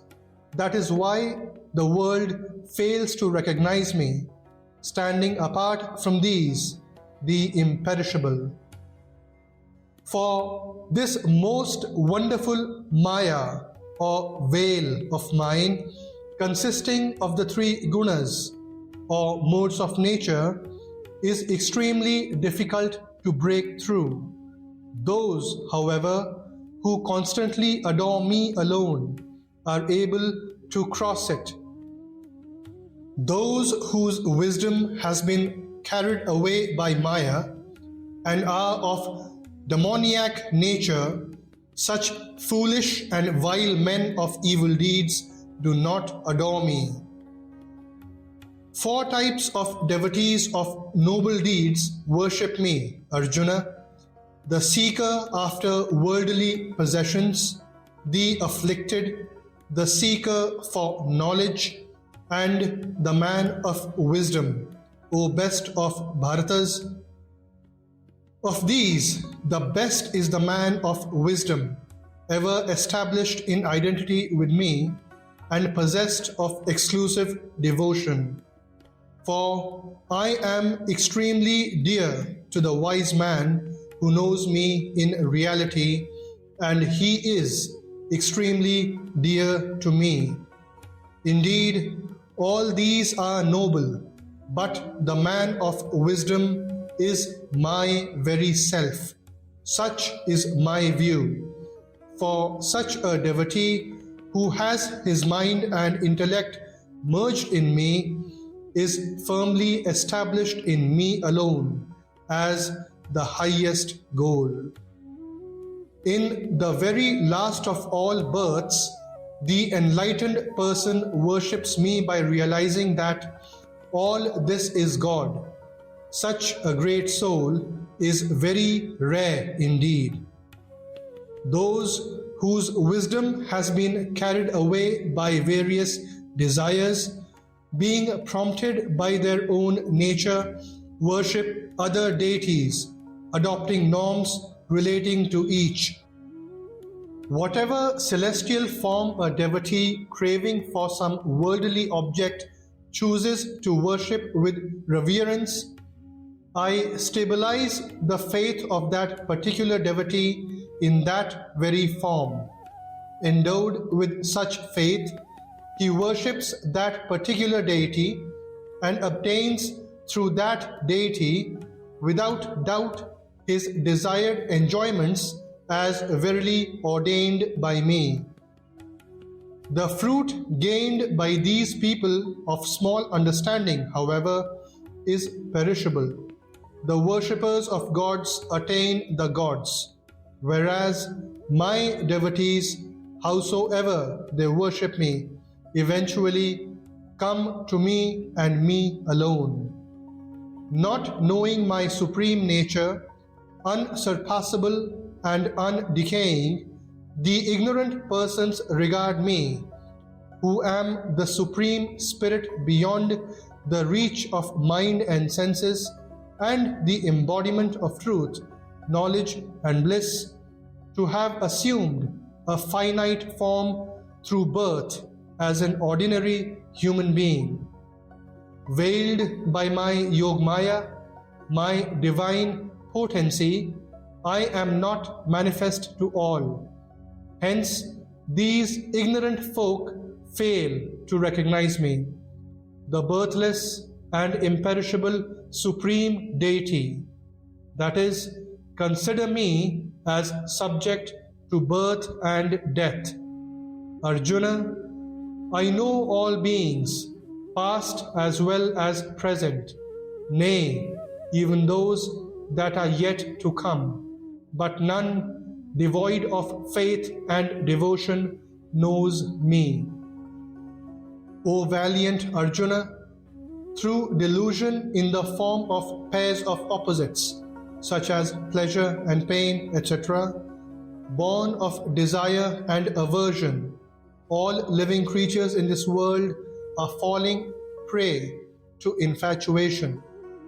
But those men of virtuous deeds whose sins have come to an end, being freed from delusion in the form of pairs of opposites, born of attraction and repulsion, worship me with a firm resolve in every way. They who, having taken refuge in me, strive for deliverance from old age and death, know Brahma, the Absolute, the whole Adhyatma, the totality of jivas or embodied souls, and the entire field of karma, action, as well as my integral being, comprising Adhibhuta, the field of matter, Adhidaiva, Brahma, and Adhyagya, the unmanifest divinity dwelling in the heart of all beings as their witness. And they who, possessed of a steadfast mind, know thus, even at the hour of death, they too know me alone.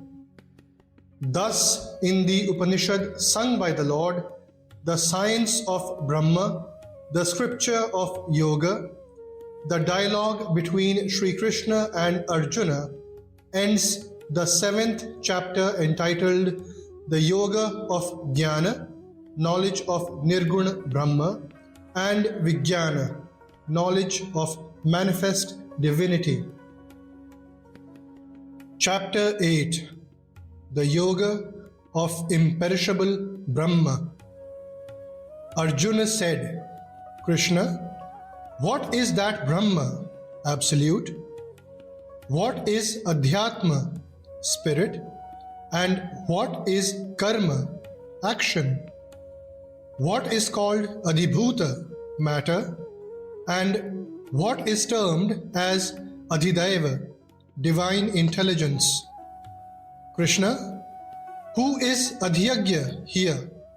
And how does he dwell in the body? And how are you to be realized at the time of death by those of steadfast mind?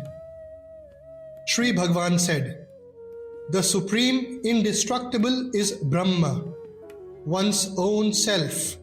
The individual soul is called Adhyatma, and the primal resolve of God, Visarga, which brings forth the existence of beings, is called Karma, Action. All perishable objects are Adhibhuta. The shining Purusha, Brahma, is Adhidaiva, and in this body, I myself, dwelling as the inner witness, am Adhyagya. O Arjuna, he who departs from the body thinking of me alone, even at the time of death, attains my state. There is no doubt about it. Arjuna, thinking of whatever entity one leaves the body at the time of death, that and that alone one attains, being ever absorbed in its thought. Therefore, Arjuna, think of me at all times and fight. With mind and reason thus set on me, you will without doubt come to me. Arjuna, he who with his mind disciplined through yoga in the form of practice of meditation and thinking of nothing else is constantly engaged in contemplation of God, attains the supremely effulgent divine Purusha, God. He who contemplates on the all-knowing, ageless being, the ruler of all, subtler than the subtle, the universal sustainer, possessing a form beyond human conception, effulgent like the sun and far beyond the darkness of ignorance. Having by the power of yoga firmly held the life breath in the space between the two eyebrows, even at the time of death, and then contemplating on God with a steadfast mind, full of devotion, he reaches verily that supreme divine Purusha, God. I shall tell you briefly about that supreme goal, namely God, who is an embodiment of truth, knowledge and bliss, which the knowers of the Veda term as the indestructible, which striving recluses, free from passion, merge into, and desiring which the celibates practice brahmacharya.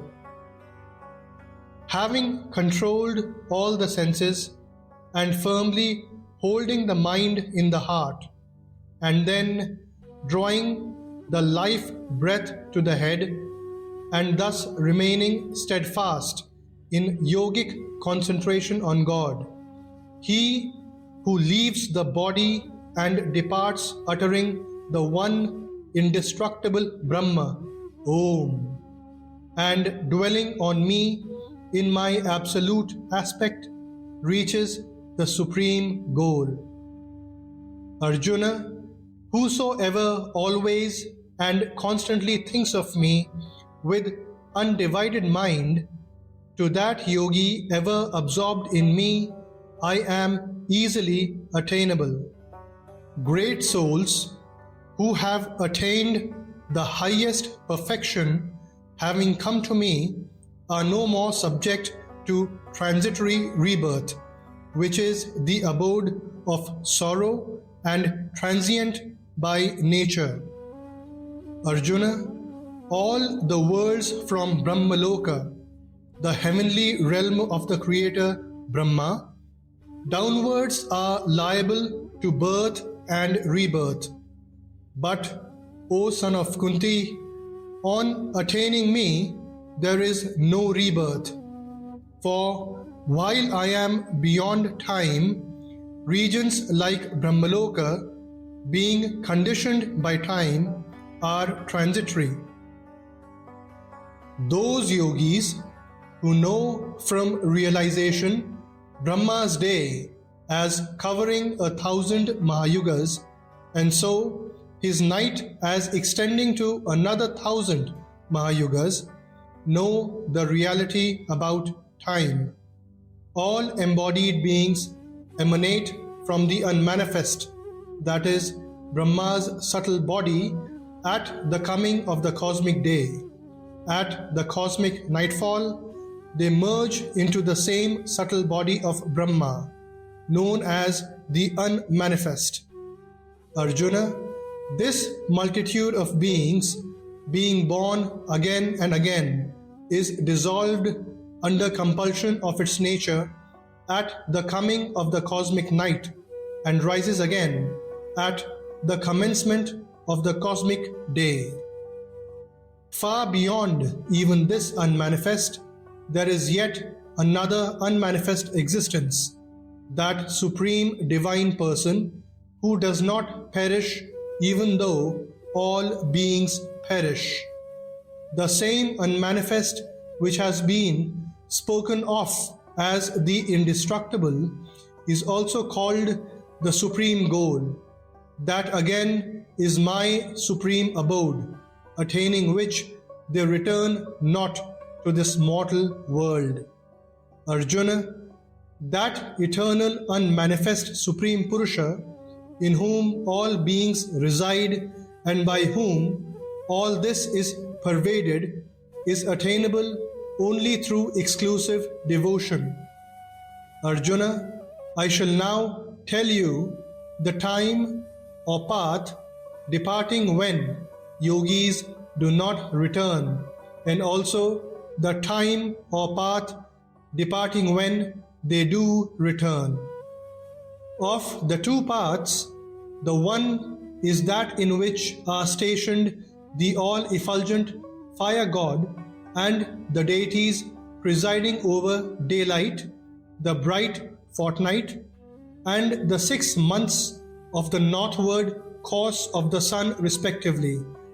Proceeding along it after death, yogis who have known Brahma, being successively led by the above gods, finally reach Brahma.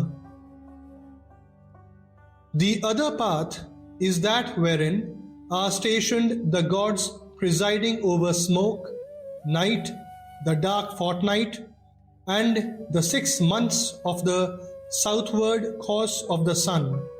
The yogi, devoted to action with an interested motive, taking to this path after death, is led by the above gods one after another, and attaining the luster of the moon and enjoying the fruit of his meritorious deeds in heaven, returns to this mortal world. For these two parts of the world, the bright and the dark, are considered to be eternal. Proceeding by one of them, one reaches the supreme state from which there is no return, and proceeding by the other, one returns to the mortal world, that is, becomes subject to birth and death once more. Knowing thus the secret of these two paths, O son of Kunti, no yogi gets deluded. Therefore, Arjuna, at all times be steadfast in yoga in the form of equanimity, that is, strive constantly for my realization. The yogi, realizing this profound truth, doubtlessly transcends all the rewards enumerated for the study of the Vedas, as well as for the performance of sacrifices, austerities, and charities, and attains the supreme and primal state.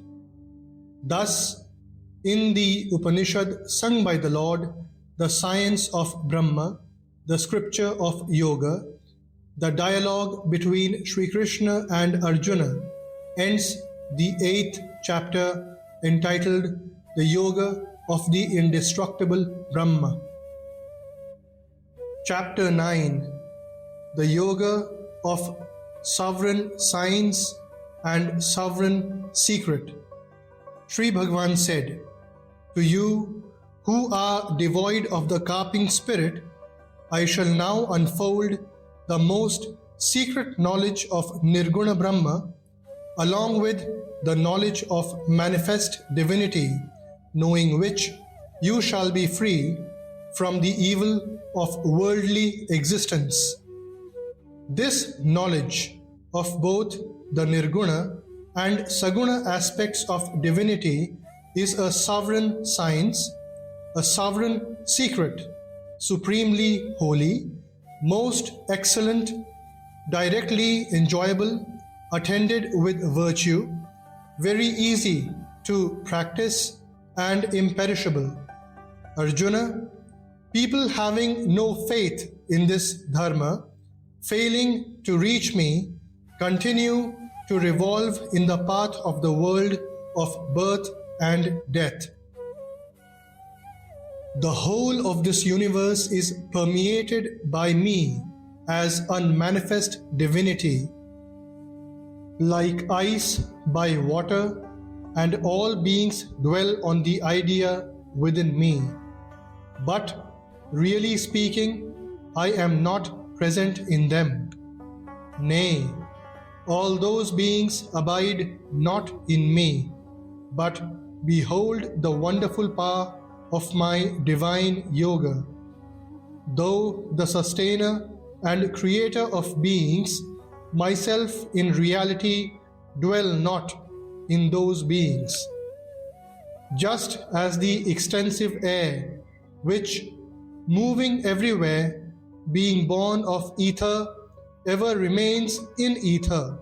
Likewise, know that all beings who have originated from my sankalpa abide in me. Arjuna, during the final dissolution, all beings enter my Prakriti, the prime cause, and at the beginning of creation, I send them forth again. Wielding my nature, I procreate again and again, according to their respective karmas, all this multitude of beings subject to the sway of their own nature. Arjuna, those actions, however, do not bind me, unattached as I am to such actions and standing apart as it were. Arjuna, under my aegis, nature brings forth the whole creation, consisting of both sentient and insentient beings. It is due to this cause that the wheel of samsara is going round. Not knowing my supreme nature, fools deride me, the overlord of the entire creation, who have assumed the human form. That is to say, they take me, who have appeared in human form through my Yogmaya for deliverance of the world, as an ordinary mortal. Those bewildered persons with vain hopes, futile actions, and fruitless knowledge have embraced a fiendish, demoniacal, and delusive nature. On the other hand, Arjuna, great souls who have adopted the divine nature, knowing me as the prime source of all beings and the imperishable eternal, worship me constantly with one pointedness of mind, constantly chanting my names and glories and striving for my realization and bowing again and again to me. Those devotees of firm resolve, ever united with me through meditation, worship me with single-minded devotion. Others, who follow the path of knowledge, betake themselves to me through yajna of knowledge, worshipping me in my absolute, formless aspect as one with themselves, while still others worship me in my universal form in many ways, taking me to be diverse in manifold celestial forms. I am the Vedic ritual, I am the sacrifice, I am the offering to the departed, I am the herbage and food grains, I am the sacred mantra, I am the clarified butter, I am the sacred fire, and I am verily the act of offering oblations into the fire. I am the sustainer and ruler of this universe, its father, mother, and grandfather, the one worth knowing, the purifier, the sacred syllable Om, and the three Vedas, Rig, Yajur, and Sama. I am the supreme goal, sustainer, Lord, witness, abode, refuge, well-wisher seeking no return, origin and end, resting place, storehouse to which all beings return at the time of universal destruction, and the imperishable seed. I radiate heat as the sun and hold back as well as send forth showers. Arjuna, I am immortality as well as death. Even so, I am being and also non-being. Those who perform action with some interested motive as laid down in these three Vedas and drink the sap of the Soma plant and have thus been purged of sin, worshipping me through sacrifices, seek access to heaven, attaining Indra's paradise as the result of their virtuous deeds, they enjoy the celestial pleasures of gods in heaven. Having enjoyed the extensive heaven world, they return to this world of mortals on the stock of their merits being exhausted, thus devoted to the ritual with interested motive, recommended by the three Vedas as the means of attaining heavenly bliss, and seeking worldly enjoyments, they repeatedly come and go, that is, ascend to heaven by virtue of their merits and return to earth when their fruit has been enjoyed. The devotees, however, who, loving no one else, constantly think of me and worship me in a disinterested spirit, to those ever united in thought with me, I bring full security and personally attend to their needs. Arjuna, even those devotees who, endowed with faith, worship other gods with some interested motive, worship me alone, though with a mistaken approach. For I am the enjoyer and also the Lord of all sacrifices. But they who do not know me in reality as the Supreme Deity, they fall, that is, return to life on earth. Those who are votaries of gods go to gods. Those who are votaries of mains reach the mains. Those who adore the spirits reach the spirits, and those who worship me come to me alone. That is why my devotees are no longer subject to birth and death. Whosoever offers me with love a leaf, a flower, a fruit, or water, I appear in person before that selfless devotee of sinless mind and delightfully partake of that article offered by him with love. Arjuna, whatever you do, whatever you eat, whatever you offer as oblation to the sacred fire, whatever you bestow as a gift, whatever you do by way of penance, offer all that to me. With your mind thus established in the yoga of renunciation, offering of all actions to me, you will be freed from the bondage of action in the form of good and evil results. Thus, freed from them, you will attain me. I am equally present in all beings. There is none hateful or dear to me. They, however, who devoutly worship me, abide in me, and I too stand revealed to them. Even if the vilest sinner worships me with exclusive devotion, he should be regarded a saint, for he has rightly resolved. That is, he is positive in his belief that there is nothing like devoted worship of God. Speedily, he becomes virtuous and attains abiding peace. Know it for certain, Arjuna, that my devotee never perishes. Arjuna, women, Vaishyas, or members of the trading and agriculturist classes, Shudras, those belonging to the labor and artisan classes, as well as those of impious birth, such as the pariah, whoever they may be, taking refuge in me, they too attain the supreme goal. How much more, then, if they be holy Brahmanas and royal sages devoted to me? Therefore, having obtained this joyless and transient human life, constantly worship me. Fix your mind on me, be devoted to me, worship me and make obeisance to me. Thus, linking yourself with me and entirely depending on me, you shall come to me.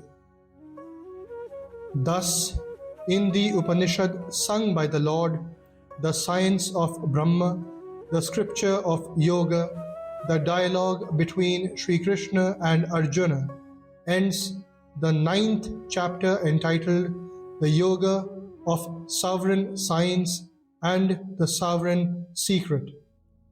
Chapter 10, The Yoga of Divine Manifestations. Sri Bhagavan said, Arjuna, hear once again my supreme word, which I shall speak to you who are so loving out of solicitude for your welfare. Neither gods nor the great sages know the secret of my birth, for I am the prime cause in all respects of gods as well as of the great seers. He who knows me in reality as birthless and without beginning, and as the Supreme Lord of the universe, he, undeluded among men, is purged of all sins. Reason, right knowledge, unclouded understanding, forbearance, veracity, control over the senses and mind, joy and sorrow, evolution and dissolution, fear and fearlessness, non-violence, equanimity, contentment, austerity, charity, fame and obloquy. These diverse traits of creatures emanate from me alone. The 7 great seers, their 4 elders, Sanaka and others, and the 14 Manus or progenitors of mankind, such as Swayambhuva and his successors, who were all devoted to me, were born of my will. From them, all these creatures in the world have descended. He who knows in reality this supreme divine glory and supernatural power of mine gets established in me through unfaltering devotion. Of this there is no doubt. I am the source of all creation, and everything in the world moves because of me. Knowing thus, the wise, full of devotion, constantly worship me, with their minds fixed on me and their lives surrendered to me, conversing and enlightening one another about my glories. My devotees ever remain contented and take delight in me. On those ever united through meditation with me and worshipping me with love, I confer that yoga of wisdom by which they come to me. In order to bestow my compassion on them, I, dwelling in their hearts, dispel their darkness born of ignorance by the illuminating lamp of knowledge. Arjuna said, You are the transcendent eternal, the supreme abode and the greatest purifier. All the seers speak of you as the eternal divine Purusha, the primal deity, unborn and all-pervading. Likewise speak the celestial sage Narada, the sages Asita and Devala, and the great sage Vyasa, and yourself too proclaim this to me. Krishna, I believe as true all that you tell me. Lord, neither demons nor gods are aware of your manifestations. O Creator of beings, O Ruler of creatures, God of gods, the Lord of the universe, O Supreme Purusha, you alone know what you are by yourself. Therefore, you alone can describe in full your divine glories, whereby you pervade all these worlds. O Master of Yoga, through what process of continuous meditation shall I know you? And in what particular forms, O Lord, are you to be meditated upon by me? Krishna, tell me once more in detail your power of yoga and your glory. For I know no satiety in hearing your nectar-like words.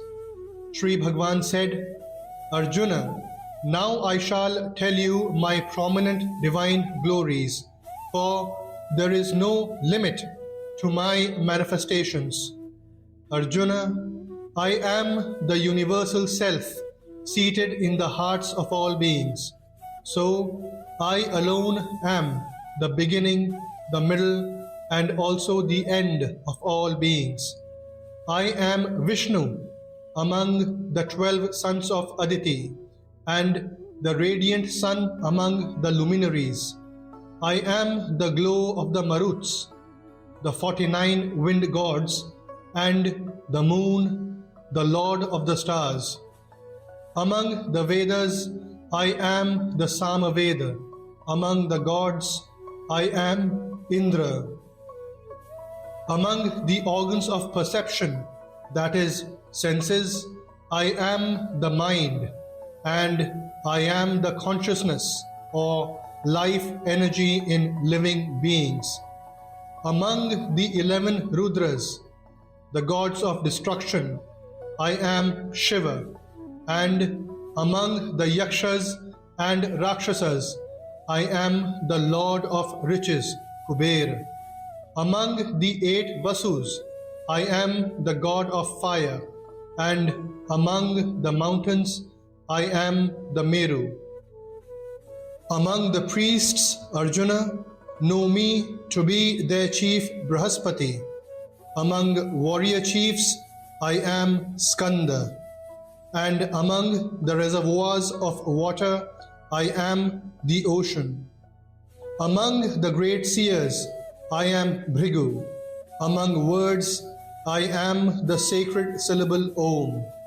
Among sacrifices, I am the sacrifice of japa, or muttering of sacred formulas, and among the immovables, the Himalayas.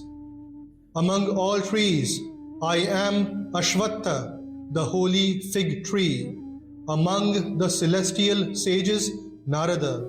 Among the Gandharvas, or celestial musicians, Chitraratha. And among the Siddhas, I am the sage Kapila. Among horses, know me to be the celestial horse Uchchaishrava, begotten of the churning of the ocean along with nectar. Among mighty elephants, Airavata, Indra's elephant, and among men, the king. Among weapons, I am the thunderbolt. Among cows, I am the celestial cow Kamadhenu, or the cow of plenty. I am the sexual desire which leads to procreation as enjoined by the scriptures. Among serpents, I am Vasuki. Among Nagas, a special class of serpents, I am the serpent god Ananta, and I am Varuna, the lord of aquatic creatures. Among the mains, I am Aryama, the head of the Pitras, and among rulers, I am Yama, the god of death. Among the Daityas, I am the great devotee Prahlada, and of calculators, I am Time. Among quadrupeds, I am the lion, and among birds, I am Garuda. Among purifiers, I am the wind. Among wielders of arms, I am Lord Rama. Among fish, I am the shark, and among streams, I am the Ganges. Arjuna, I am the beginning, the middle, and the end of all creations. Of all knowledge, I am the knowledge of the soul. Among disputants, I am the right type of discussion. Among the sounds represented by the various letters, I am A, the sound represented by the first letter of the alphabet. Of the different kinds of compounds in grammar, I am the copulative compound. I am verily the endless time. I am the sustainer of all, having my face on all sides. I am the all-destroying death that annihilates all, and the origin of all that are to be born. Of feminities, I am Kirti, Shri, Vak, Smriti, Medha, Dhriti, and Kshama. The goddesses presiding over glory, prosperity, speech, memory, intelligence, fortitude, and forbearance, respectively. Among the Shrutis that can be sung, I am Brihatsama. Among Vedic hymns, I am Gayatri. Among the 12 months of the Hindu calendar, I am the month Margashirsha. And among the 6 seasons, I am the spring season. I am gambling among deceitful practices and the glory of the glorious. I am the victory of the victorious, the resolve of the resolute, the goodness of the good. I am Krishna among the Vrishnis, Arjuna among the sons of Pandu, Vyasa among the sages, and the sage Kshatriya among the wise. I am the subduing power of rulers. I am righteousness in those who seek to conquer. Of things to be kept secret, I am the custodian in the form of reticence, and I am the wisdom of the wise. Arjuna, I am even that which is the seed of all life, for there is no creature, moving or unmoving, which can exist without me. Arjuna, there is no limit to my divine manifestations. This is only a brief description by me of the extent of my glory. Every such being as is glorious, brilliant, and powerful, know that to be a part manifestation of my glory. What will you gain by knowing all this in detail, Arjuna? Suffice to say that I hold this entire universe by a fraction of my yogic power. Thus, in the Upanishad sung by the Lord, the science of Brahma, the scripture of Yoga, the dialogue between Sri Krishna and Arjuna, ends the 10th chapter entitled The Yoga of Divine Glories. Chapter 11, The Yoga of the Vision of the Cosmic Body. Arjuna said, "Thanks to the most profound words of spiritual wisdom that you have spoken out of kindness to me. This delusion of mine has entirely disappeared. For Krishna, I have heard from you in detail an account of the evolution and dissolution of beings, and also your immortal glory. Lord, you are precisely what you declare yourself to be, but I long to see your divine form possessed of wisdom, glory, energy, strength, valor, and effulgence, O Purushottama, the Supreme Being. Krishna, if you think that it can be seen by me, then, O Lord of Yoga, reveal to me your imperishable form." Sri Bhagavan said, "Arjuna, behold my manifold, multifarious, divine forms of various colors and shapes, in their hundreds and thousands. Behold in me, Arjuna, the 12 sons of Aditi, the 8 Vasus, the 11 Rudras, or gods of destruction, the 2 Ashwini Kumaras, or the twin-born physicians of gods, and the 49 Maruts, or wind gods, and witness many more wonderful forms never seen before. Arjuna, Behold, as concentrated within this body of mine, the entire creation consisting of both the moving and the unmoving beings, and whatever else you desire to see. But surely you cannot see me with these physical eyes of yours. Therefore, I vouchsafe to you the divine eye. With this, you behold my divine power of yoga. Sanjaya said, My Lord, having spoken thus, Sri Krishna, the Supreme Master of Yoga, forthwith revealed to Arjuna his supremely glorious divine form. Arjuna saw the Supreme Deity possessing many mouths and eyes, presenting many a wonderful sight, decked with many divine ornaments, wielding many uplifted divine weapons, wearing divine garlands and vestments, anointed all over with divine fragrances, full of all wonders, infinite and having faces on all sides. If there be the effulgence of 1,000 suns bursting forth all at once in the heavens, even that would hardly approach the splendor of the mighty Lord. Concentrated at one place in the person of that Supreme Deity, Arjuna then beheld the whole universe with its manifold divisions.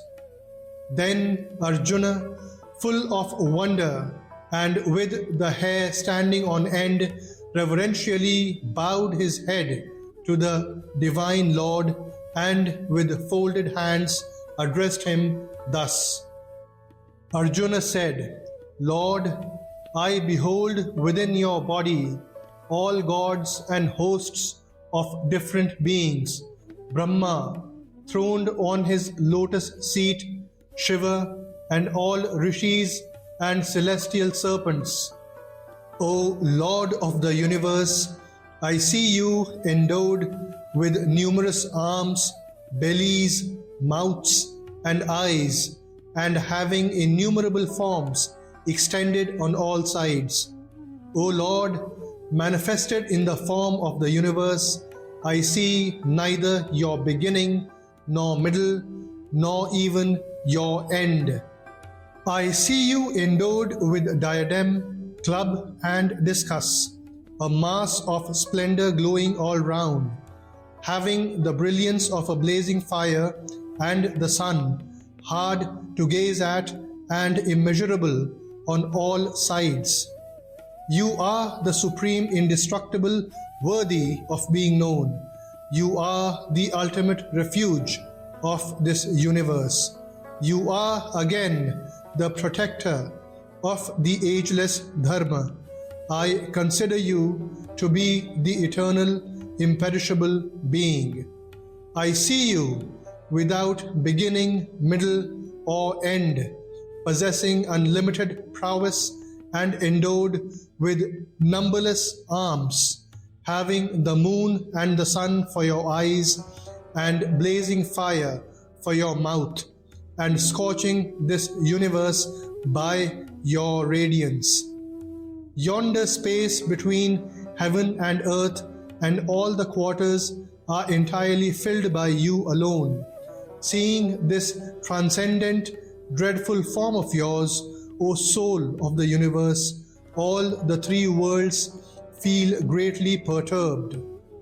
Yonder hosts of gods are entering you. Some, with palms joined out of fear, are recounting your names and glories. Multitudes of Maharshis and Siddhas, saying, Let there be peace, are extolling you by means of excellent hymns.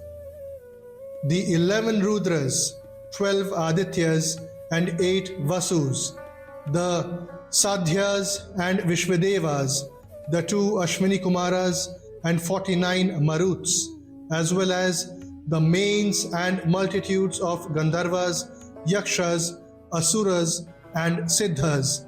All these gaze upon you in amazement. Lord, seeing this stupendous and dreadful form of yours, possessing numerous mouths and eyes, many arms, thighs and feet, many bellies and many teeth, the worlds are terror-struck, so am I. Lord, seeing your form reaching the heavens, effulgent, multicolored, having its mouth wide open and possessing large flaming eyes, I, with my inmost self-frightened, have lost self-control and find no peace. Seeing your faces frightful on account of teeth therein and blazing like the fire at the time of universal destruction, I am utterly bewildered and find no happiness. Therefore, have mercy on me, O Lord of celestials, O abode of the universe. All those sons of Dhritarashtra with hosts of kings are entering you, Bhishma, Drona, and yonder Karna, with the principal warriors on our side as well, are rushing headlong into your fearful mouths, looking all the more terrible on account of the teeth. Some are seen stuck up in the gaps between your teeth with their heads crushed. As the myriad streams of rivers rush towards the sea alone, so do those warriors of the mortal world enter your flaming mouths.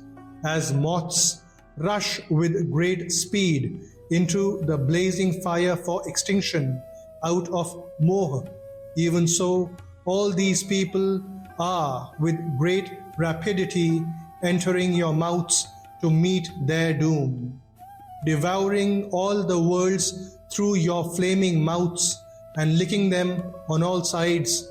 O Lord Vishnu, your fiery rays fill the whole universe with their fierce radiance and are scorching it.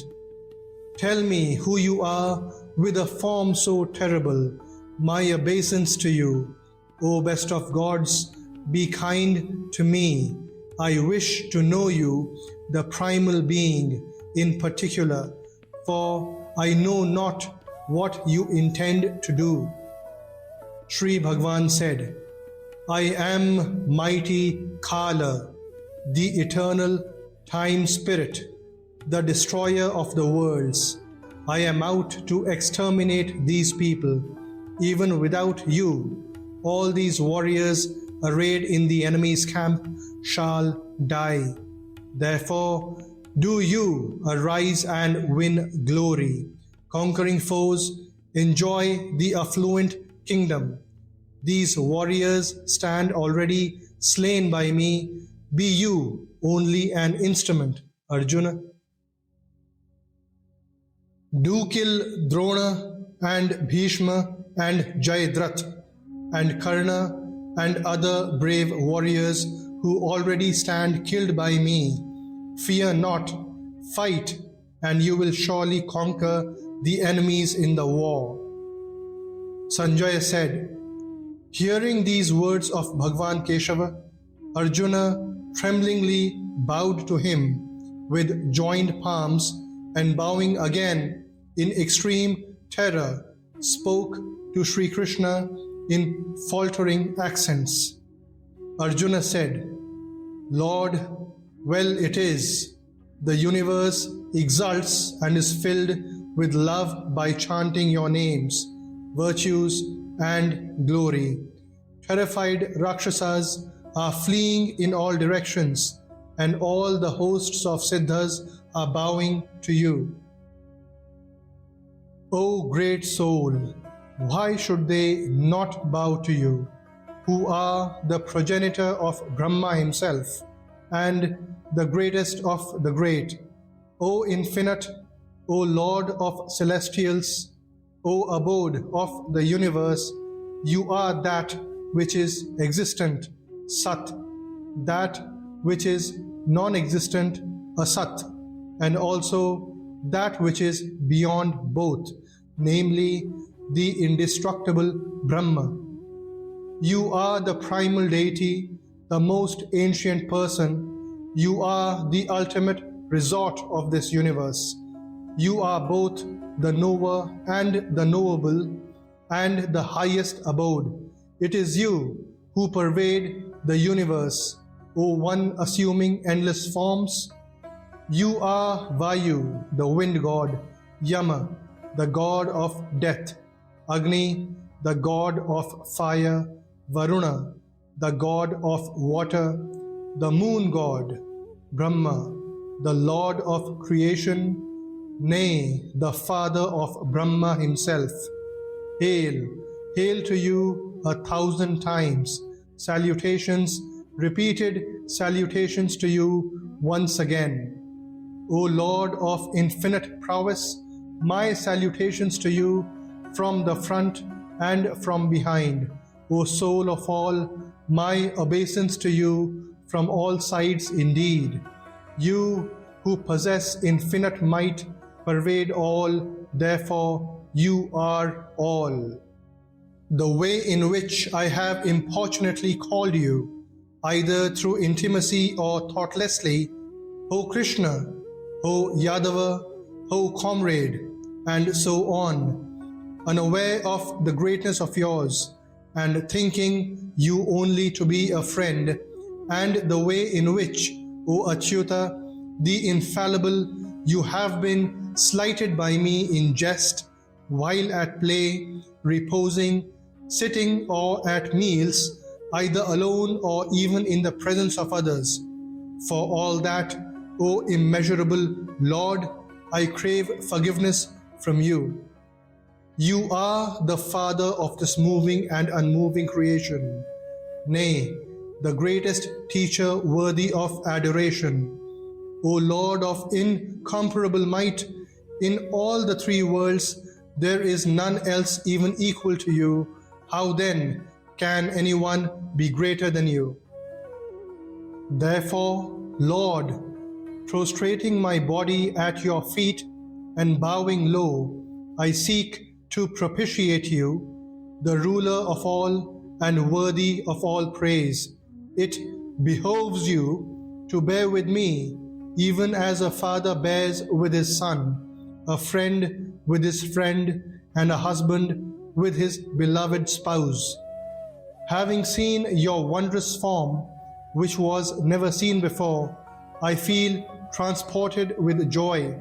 At the same time, my mind is tormented by fear. Pray, reveal to me that divine form, the form of Vishnu with 4 arms, O Lord of celestials, O abode of the universe, be gracious. I wish to see you adorned in the same way, with a diadem on the head and holding a mace and a discus in 2 of your hands. O Lord with 1,000 arms, O universal being, appear again in the same 4-armed form. Sri Bhagavan said, Arjuna, pleased with you, I have shown you, through my power of yoga, this supreme, effulgent, primal and infinite cosmic form, which has never been seen before by anyone other than you. Arjuna, in this mortal world, I cannot be seen in this form by anyone other than you, either through the study of the Vedas or by rituals, or again through gifts, actions, or austere penances. Seeing such a dreadful form of mine as this, do not be perturbed or perplexed. With a fearless and tranquil mind, behold once again the same 4-armed form of mine, bearing the conch, discus, mace, and lotus. Sanjaya said, having spoken thus to Arjuna, Bhagwan Vasudeva again revealed to him his own 4-armed form, and then, assuming a genial form, the high-souled Sri Krishna consoled the frightened Arjuna. Arjuna said, Krishna, seeing this gentle human form of yours, I have regained my composure and am my own self again. Sri Bhagavan said, "This form of mine with 4 arms, which you have just seen, is exceedingly difficult to behold. Even the gods are always eager to see this form.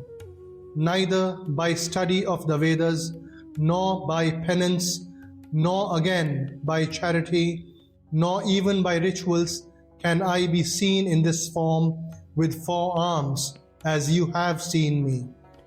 Through single-minded devotion, however, I can be seen in this form with 4 arms, nay, know in essence and even entered into, O valiant Arjuna. Arjuna, he who performs all his duties for my sake, depends on me, is devoted to me, has no attachment, and is free from malice towards all beings, reaches me.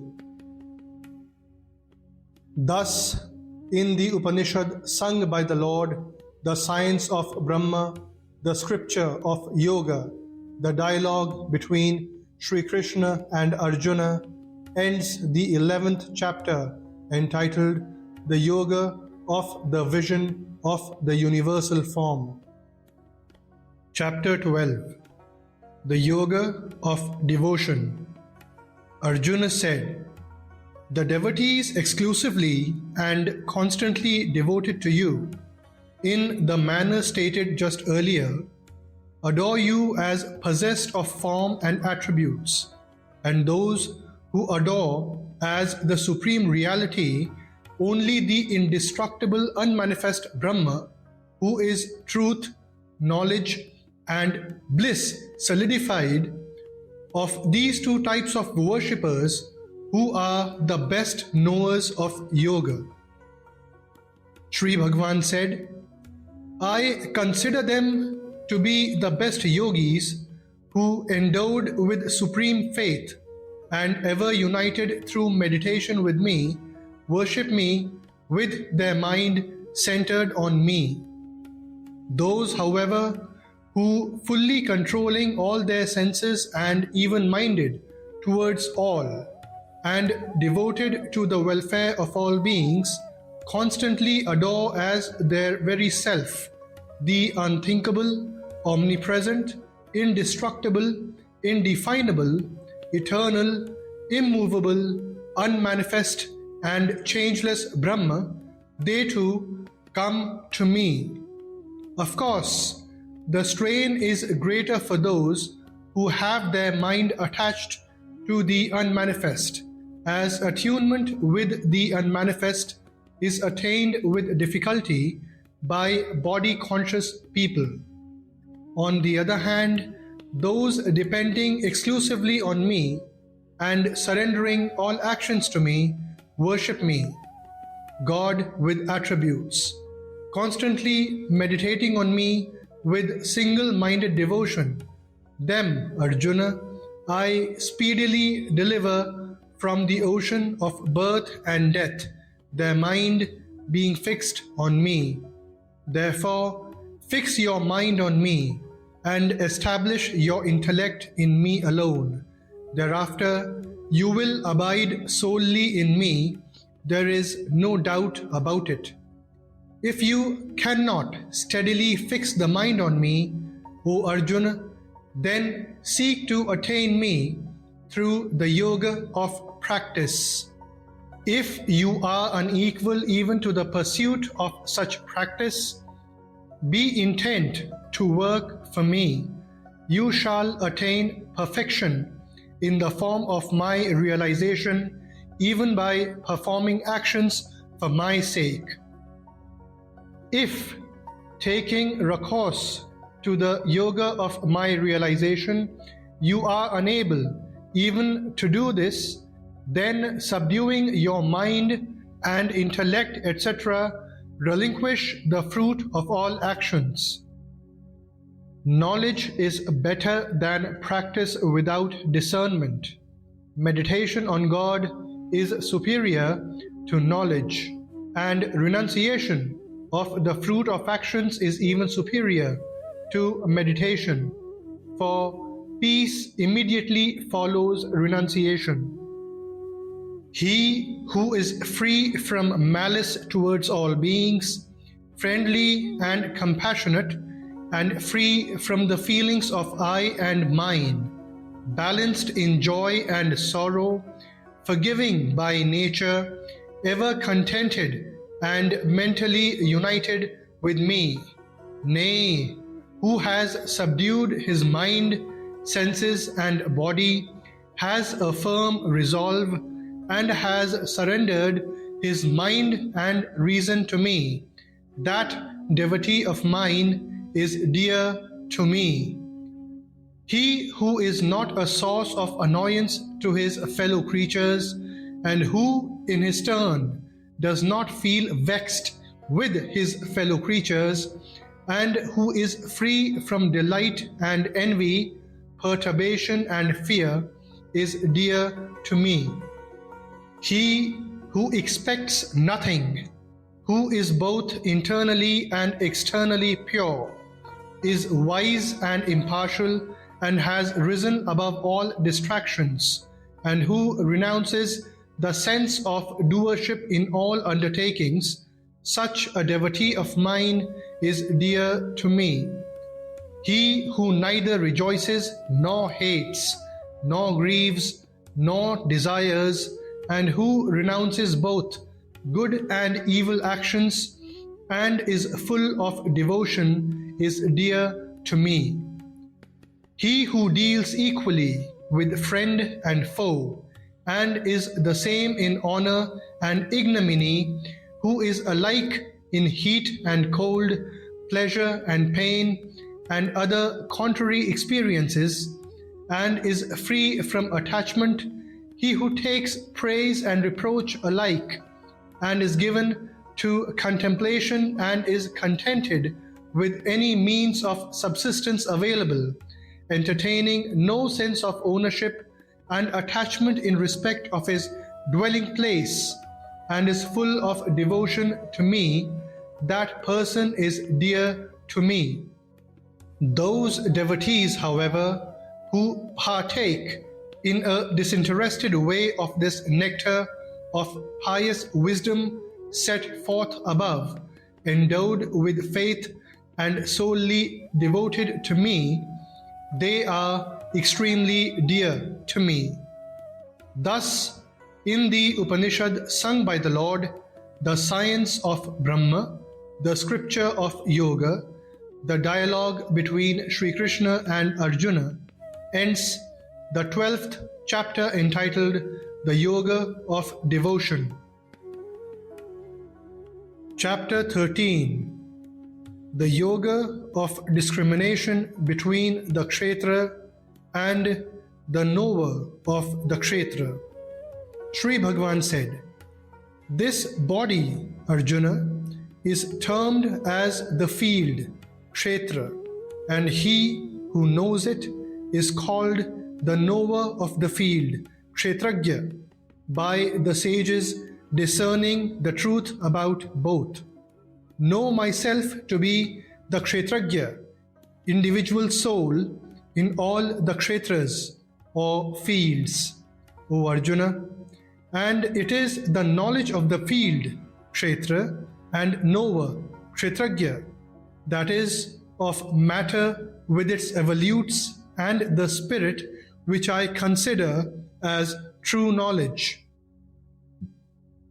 What that field or Kshatriya is, and what is its nature, what are its modifications, and from what causes what effects have arisen, and also who its knower or Kshatriya is, and what is his glory. Hear all this from me in brief. The truth about the Kshatriya and the Kshatriya has been expounded by seers in manifold ways. Again, it has been separately stated in different Vedic chants and also in the conclusive and reasoned texts of the Brahma Sutras. The 5 elements the ego, the intellect, the unmanifest or primordial matter, the 10 organs of perception and action, the mind, and the 5 objects of sense, namely sound, touch, color, taste, and smell. Also, desire, aversion, pleasure, pain, the physical body, consciousness, firmness. Thus is the Kshatriya, with its evolutes briefly stated.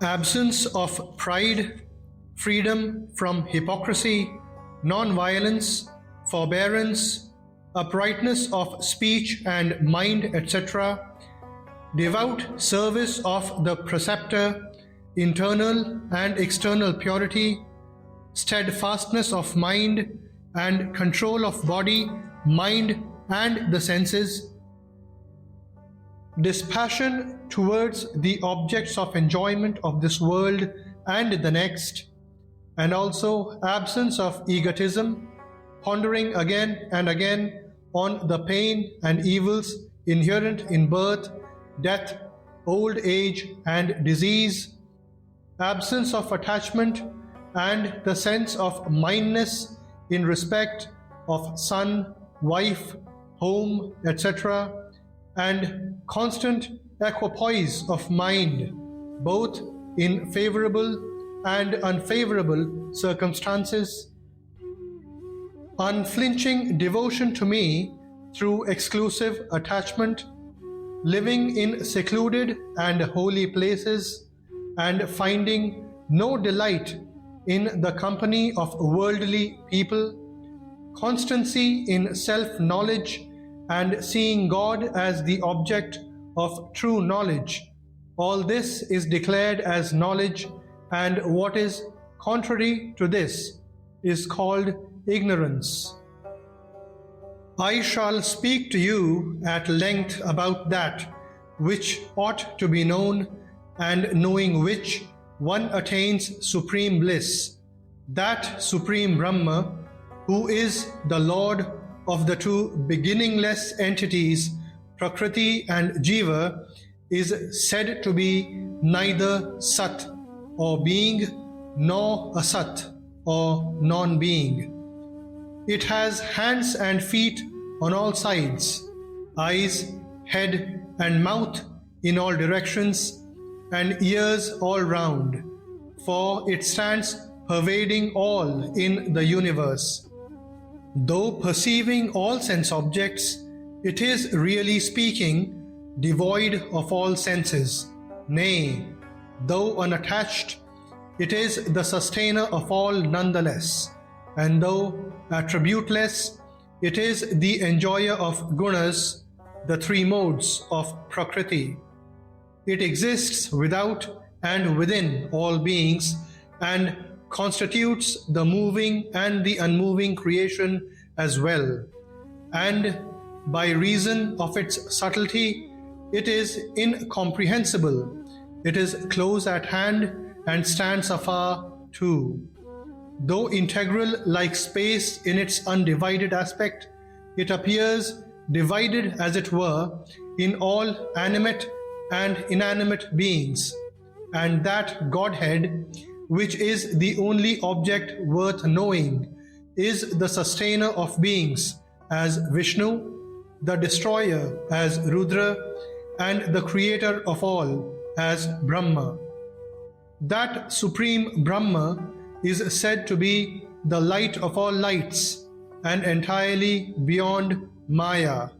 That Godhead is knowledge itself, worth knowing and worth attaining through real wisdom, and is particularly abiding in the hearts of all. Thus, the truth of the Kshatriya and knowledge, as well as of the object worth knowing, that is, God, has been briefly discussed. Knowing this, in reality, my devotee attains to my being. Prakriti and Purusha know both these as beginningless, and know all modifications such as likes and dislikes, etc., and all objects constituted of the three gunas as born of Prakriti. Prakriti is said to be responsible for bringing forth the evolutes and the instruments, while the individual soul is declared to be responsible for the experience of joys and sorrows. Only the Purusha, in association with Prakriti, experiences objects of the nature of the three gunas evolved from Prakriti, and it is attachment with these gunas that is responsible for the birth of the soul in good and evil wombs. The spirit dwelling in this body is really the same as the Supreme. He has been spoken of as the witness, the true guide, the sustainer of all, the experiencer as the embodied soul, the overlord, and the absolute as well. He who thus knows the Purusha, spirit, and Prakriti, nature, together with the gunas, even though performing his duties in every way, is not born again. Some by meditation behold the Supreme Spirit in the heart with the help of their refined and sharp intellect. Others realize it through the discipline of knowledge, and still others through the discipline of action, that is, Karma Yoga.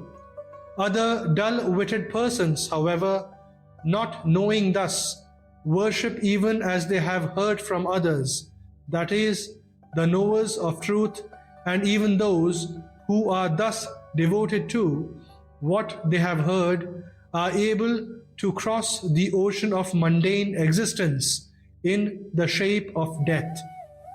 Arjuna, whatsoever being, the moving or unmoving, is born, know it as emanated through the union of Kshatriya or matter and the Kshatriya or spirit. He alone truly sees who sees the Supreme Lord as imperishable and abiding equally in all perishable beings, both animate and inanimate. For by seeing the Supreme Lord equally present in all, he does not kill the self by himself, and thereby attains the supreme state. He who sees that all actions are performed in every way by nature or Prakriti, and the self as the non-doer, he alone verily sees. The moment man perceives the diversified existence of beings as rooted in the one Supreme Spirit, and the spreading forth of all beings from the same, that very moment he attains Brahma, who is truth, consciousness, and bliss solidified. Arjuna, being without beginning and without attributes, this indestructible Supreme Spirit, though dwelling in the body, in fact does nothing, nor gets tainted. As the all-pervading ether is not contaminated by reason of its subtlety, though permeating the body, the self is not affected by the attributes of the body due to its attributeless character. Arjuna, as the one sun illumines this entire universe, so the one Atma or spirit illumines the whole Kshetra or field.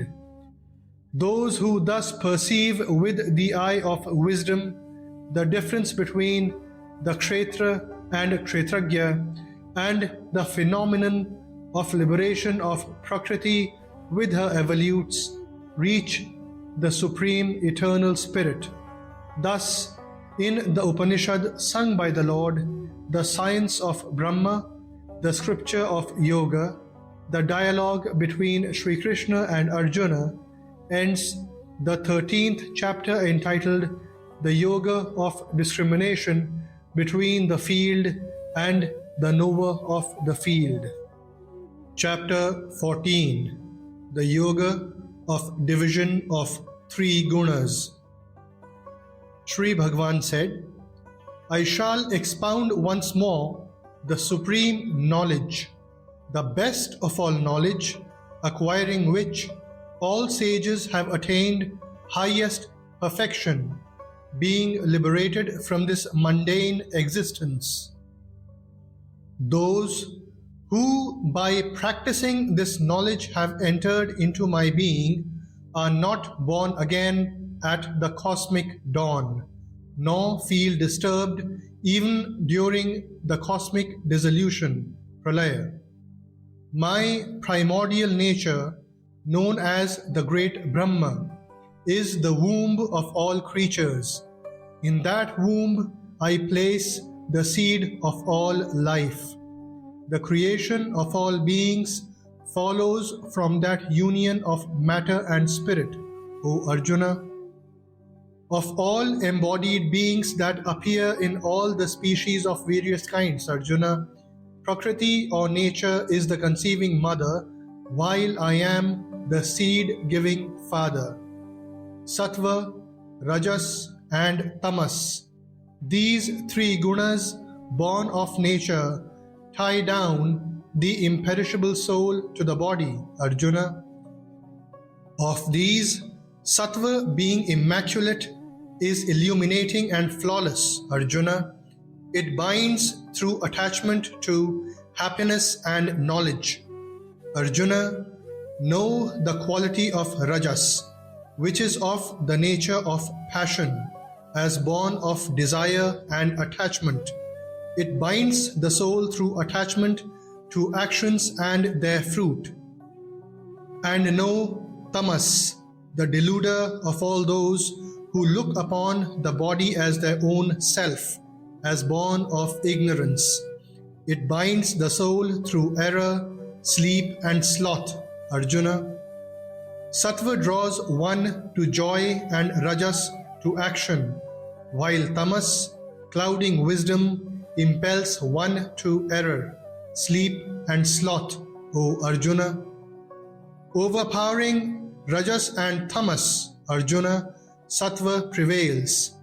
Overpowering Sattva and Tamas, Rajas prevails, and even so, overpowering Sattva and Rajas, Tamas prevails.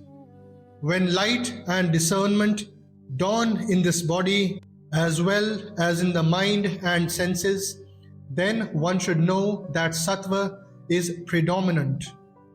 With the preponderance of Rajas, O Arjuna, greed, activity, undertaking of action with an interested motive, restlessness, and a thirst for enjoyment make their appearance. With the growth of Tamas, Arjuna, obtuseness of the mind and senses, disinclination to perform one's obligatory duties, frivolity and stupor, all these appear. When a man dies during the preponderance of Sattva, he obtains the stainless ethereal worlds, heaven, etc., attained by men of noble deeds. Dying when Rajas predominates, he is born among those attached to action. Even so, the man who has expired during the preponderance of Tamas is reborn in the species of the deluded creatures such as insects and beasts, etc. The reward of a righteous act, they say, is sattvic, or faultless, in the form of joy, wisdom and dispassion, etc. Sorrow is declared to be the fruit of a Rajasi act, and ignorance the fruit of a Tamasi act. Wisdom follows from Sattva and greed undoubtedly from Rajas. Likewise, obstinate error, stupor, and also ignorance follow from Tamas. Those who abide in the quality of Sattva wend their way upwards, while those of a Rajasi disposition stay in the middle. and those of a tamasi temperament, enveloped as they are in the effects of tamoguna, sink down. When the discerning person sees no one as the doer other than the three gunas and realizes me, the Supreme Spirit, standing entirely beyond these gunas, he enters into my being. Having transcended the aforesaid three gunas, which have caused the body, and freed from birth, death, old age, and all kinds of sorrow, the embodied soul attains supreme bliss. Arjuna said, "What are the marks of him who has risen above the three gunas, and what is his conduct? And how, Lord, does he rise above the three gunas?" Sri Bhagavan said, "Arjuna, he who abhors not illumination, which is born of sattva, and activity, which is born of rajas, and even stupor, which is born of tamas, when prevalent, nor longs for them when they have ceased. He who sitting like a witness is not disturbed by the gunas, and who, knowing that the gunas along move among the gunas, remains established in identity with God and never falls off from that state. He who is ever established in the self, takes pain and pleasure alike, regards a clod of earth, a stone, and a piece of gold as equal in value, is possessed of wisdom, accepts the pleasant as well as the unpleasant in the same spirit, and views censure and praise alike. He who is equipoised in honor or ignominy is alike towards a friend or an enemy, and has renounced the sense of doership in all undertakings, is said to have risen above the three gunas.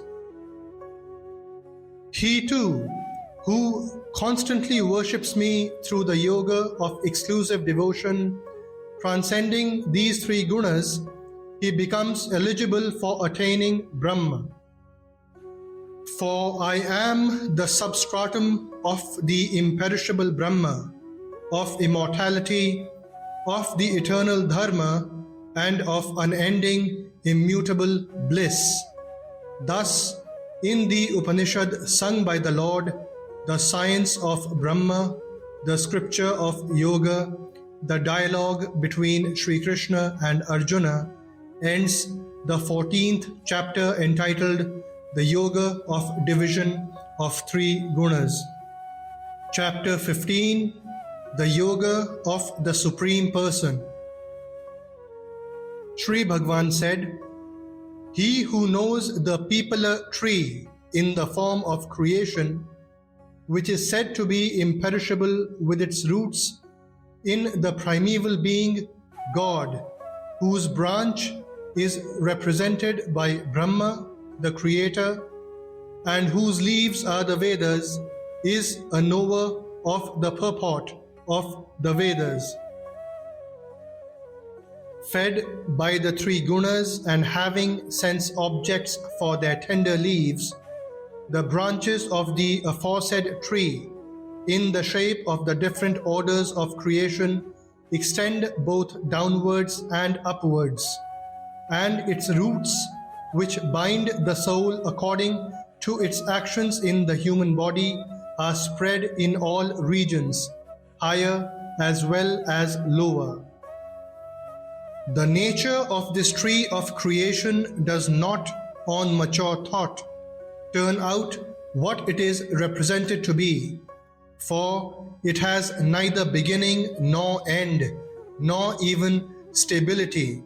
Therefore, cutting down this peepala tree, which is most firmly rooted with the formidable acts of dispassion, thereafter a man should diligently seek for that supreme state, namely God, having attained which they return no more to this world, and having fully resolved that he stands dedicated to that primeval being God Narayana himself, from whom the flow of this beginningless creation has progressed, he should dwell and meditate on him.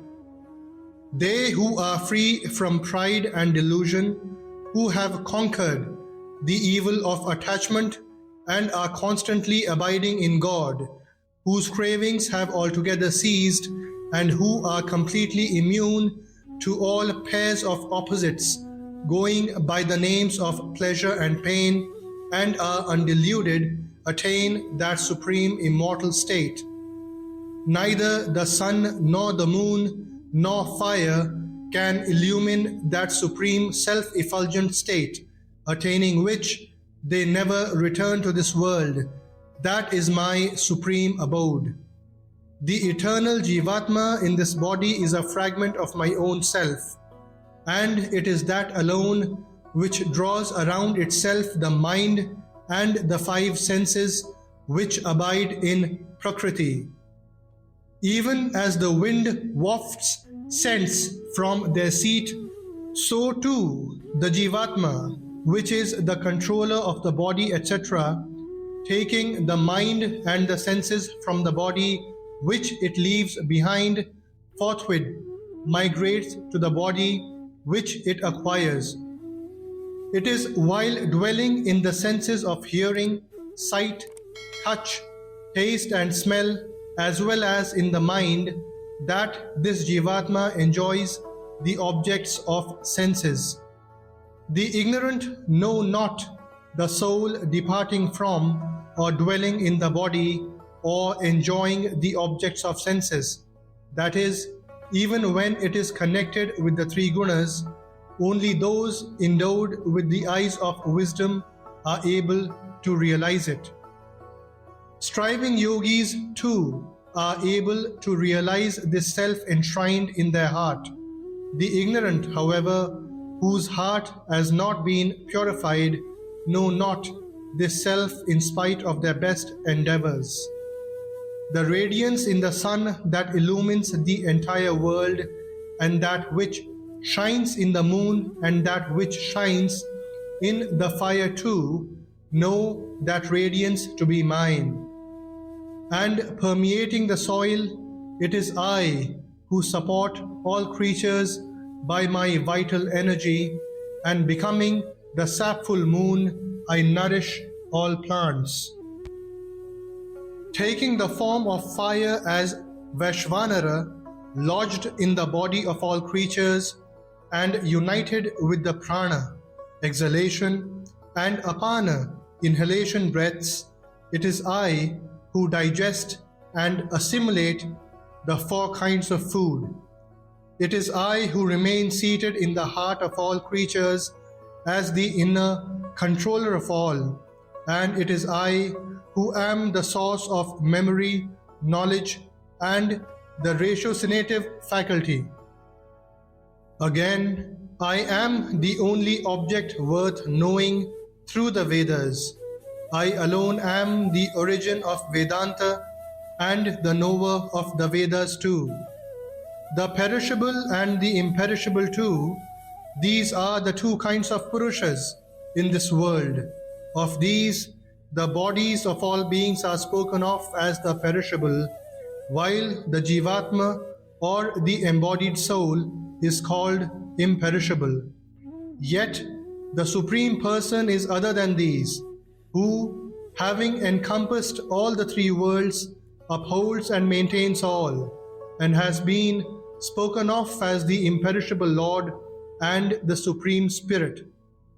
Since I am wholly beyond the perishable world of matter or Kshatriya, and am superior even to the imperishable soul, Jivatma, hence I am known as the Purushottama, the Supreme Self, in the world as well as in the Vedas. Arjuna, the wise man who thus realizes me as the Supreme Person, knowing all, he constantly worships me, the all-pervading Lord, with his whole being. Arjuna, this most esoteric teaching has thus been imparted by me. Grasping it in essence, man becomes wise and his mission in life is accomplished.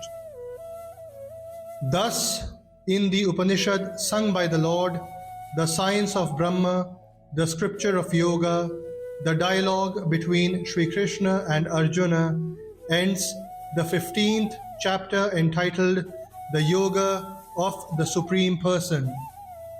Chapter 16, the yoga of division between the divine and the demoniacal properties. Absolute fearlessness, perfect purity of mind, constant fixity in the yoga of meditation for the sake of self-realization, charity in its sattvic form, control of the senses, worship of God and other deities as well as of one's elders, including the performance of Agnihotra or pouring oblations into the sacred fire and other sacred duties, study and teaching of the Vedas and other sacred books, as well as the chanting of God's names and glories, suffering hardships for the discharge of one's sacred obligations, and uprightness of mind as well as of the body and senses, non-violence in thought, word and deed, truthfulness and geniality of speech, absence of anger even on provocation, disclaiming doership in respect of actions, quietude or composure of mind, abstaining from slander, compassion towards all creatures, absence of attachment to the objects of senses even during their contact with the senses, mildness, a sense of shame in transgressing the scriptures or social conventions, and abstaining from frivolous pursuits, sublimity, forgiveness, fortitude, external purity, bearing enmity to none, and absence of self-esteem. These are, O Arjuna, the marks of him who is born with divine endowments. Hypocrisy, arrogance, pride and anger, sternness and ignorance. These are the marks of him who is born with demoniac properties. The divine endowment has been recognized as conducive to liberation and the demoniac one as leading to bondage. Grieve not, Arjuna, for you are born with divine propensities. There are only two types of men in this world, Arjuna, the one possessing a divine nature and the other possessing a demoniac disposition. Of these, the type possessing divine nature has been dealt with at length. Now hear in detail from me about the type possessing demoniac disposition. Men possessing a demoniac disposition know not what is right activity and what is right abstinence from activity. Hence, they possess neither purity, external or internal, nor good conduct, nor even truthfulness. Men of demoniac disposition say, this world is without any foundation, absolutely unreal and godless, brought forth by mutual union of the male and female, and hence conceived in lust. What else than this? Clinging to this false view, these slow-witted men of vile disposition and terrible deeds are enemies of mankind, bent on destruction of the world. Cherishing insatiable desires and embracing false doctrines through ignorance, these men of impure conduct move in this world full of hypocrisy, pride, and arrogance. Giving themselves up to innumerable cares ending only with death, they remain devoted to the enjoyment of sensuous pleasures and are firm in their belief that this is the highest limit of joy. Held in bondage by hundreds of ties of expectation and wholly giving themselves up to lust and anger, they strive to amass by unfair means hoards of money and other objects for the enjoyment of sensuous pleasures. They say to themselves, "This much has been secured by me today, and now I shall realize this ambition. So much wealth is already with me, and yet again this shall be mine. That enemy has been slain by me, and I shall kill those others too. I am the Lord of all, the enjoyer of all power. I am endowed with all occult powers, and I am mighty and happy. I am wealthy and own a large family. Who else is equal to me? I will sacrifice to gods, will give alms, I will make merry." Thus deluded by ignorance, enveloped in the mesh of delusion, and addicted to the enjoyment of sensuous pleasures, their mind bewildered by numerous thoughts, these men of devilish disposition fall into the foulest hell. Intoxicated by wealth and honor, those self-conceited and haughty men perform sacrifices only in name for ostentation, without following the sacred rituals. Given over to egotism, brute force, arrogance, lust and anger, etc., and calumniating others, they despise me, the indweller, dwelling in their own bodies as in those of others. Those haters, sinful, cruel and vilest among men, I cast again and again into demoniacal wombs in this world.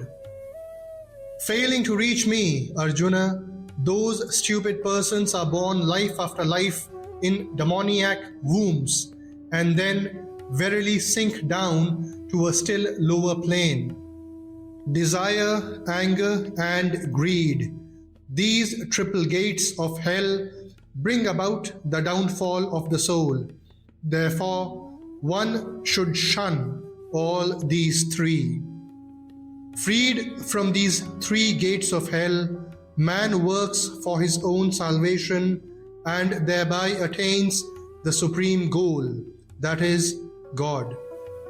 Discarding the injunctions of the scriptures, he who acts in an arbitrary way according to his own sweet will, such a person neither attains occult powers, nor the supreme goal, nor even happiness. Therefore, the scripture alone is your guide in determining what should be done and what should not be done. Knowing this, you ought to perform only such action as is ordained by the scriptures. Thus, in the Upanishad sung by the Lord, the science of Brahma, the scripture of Yoga, the dialogue between Sri Krishna and Arjuna, ends the 16th chapter entitled The Yoga of Division Between the Divine and the Demoniacal Properties. Chapter 17, The Yoga of the Division of the Threefold Faith. Arjuna said, "Those endowed with faith who worship gods and others, disregarding the injunctions of the scriptures, where do they stand, Krishna? In Sattva, Rajas, or Tamas?" Sri Bhagavan said, "That untutored innate faith of men is of three kinds, Sattvika, Rajasika, and Tamasika. Hear of it from me. The faith of all men conforms to their mental disposition, Arjuna. Faith constitutes a man. Whatever the nature of his faith, verily he is that. Men of Sattvika disposition worship gods. Those of Rajasika temperament worship demigods, the demons, while others who are of Tamasika disposition worship the spirits of the dead and ghosts. Men who practice severe penance of an arbitrary type, not sanctioned by the scriptures, and who are full of hypocrisy and egotism, and are obsessed with desire, attachment, and pride of power, and who emaciate the elements constituting their body, as well as me, the Supreme Spirit, dwelling in their heart, know those senseless people to have a demoniac disposition. Food also, which is agreeable to different men, according to their innate disposition, is of three kinds, and likewise sacrifice, penance, and charity too are of three kinds each. Here their distinction as follows. Foods which promote longevity, intelligence, vigor, health, happiness, and cheerfulness, and which are juicy, succulent, substantial, and naturally agreeable, are liked by men of sattvika nature. Foods which are bitter, sour, salty, over hot, pungent, dry and burning, and which cause suffering, grief, and sickness are dear to the Rajasika. Food which is ill cooked or not fully ripe, insipid, putrid, stale, and polluted, and which is impure too, is dear to men of Tamasika disposition. The sacrifice which is offered as ordained by scriptural injunctions by men who expect no return and who believe that sacrifices must be performed is sattvika in character.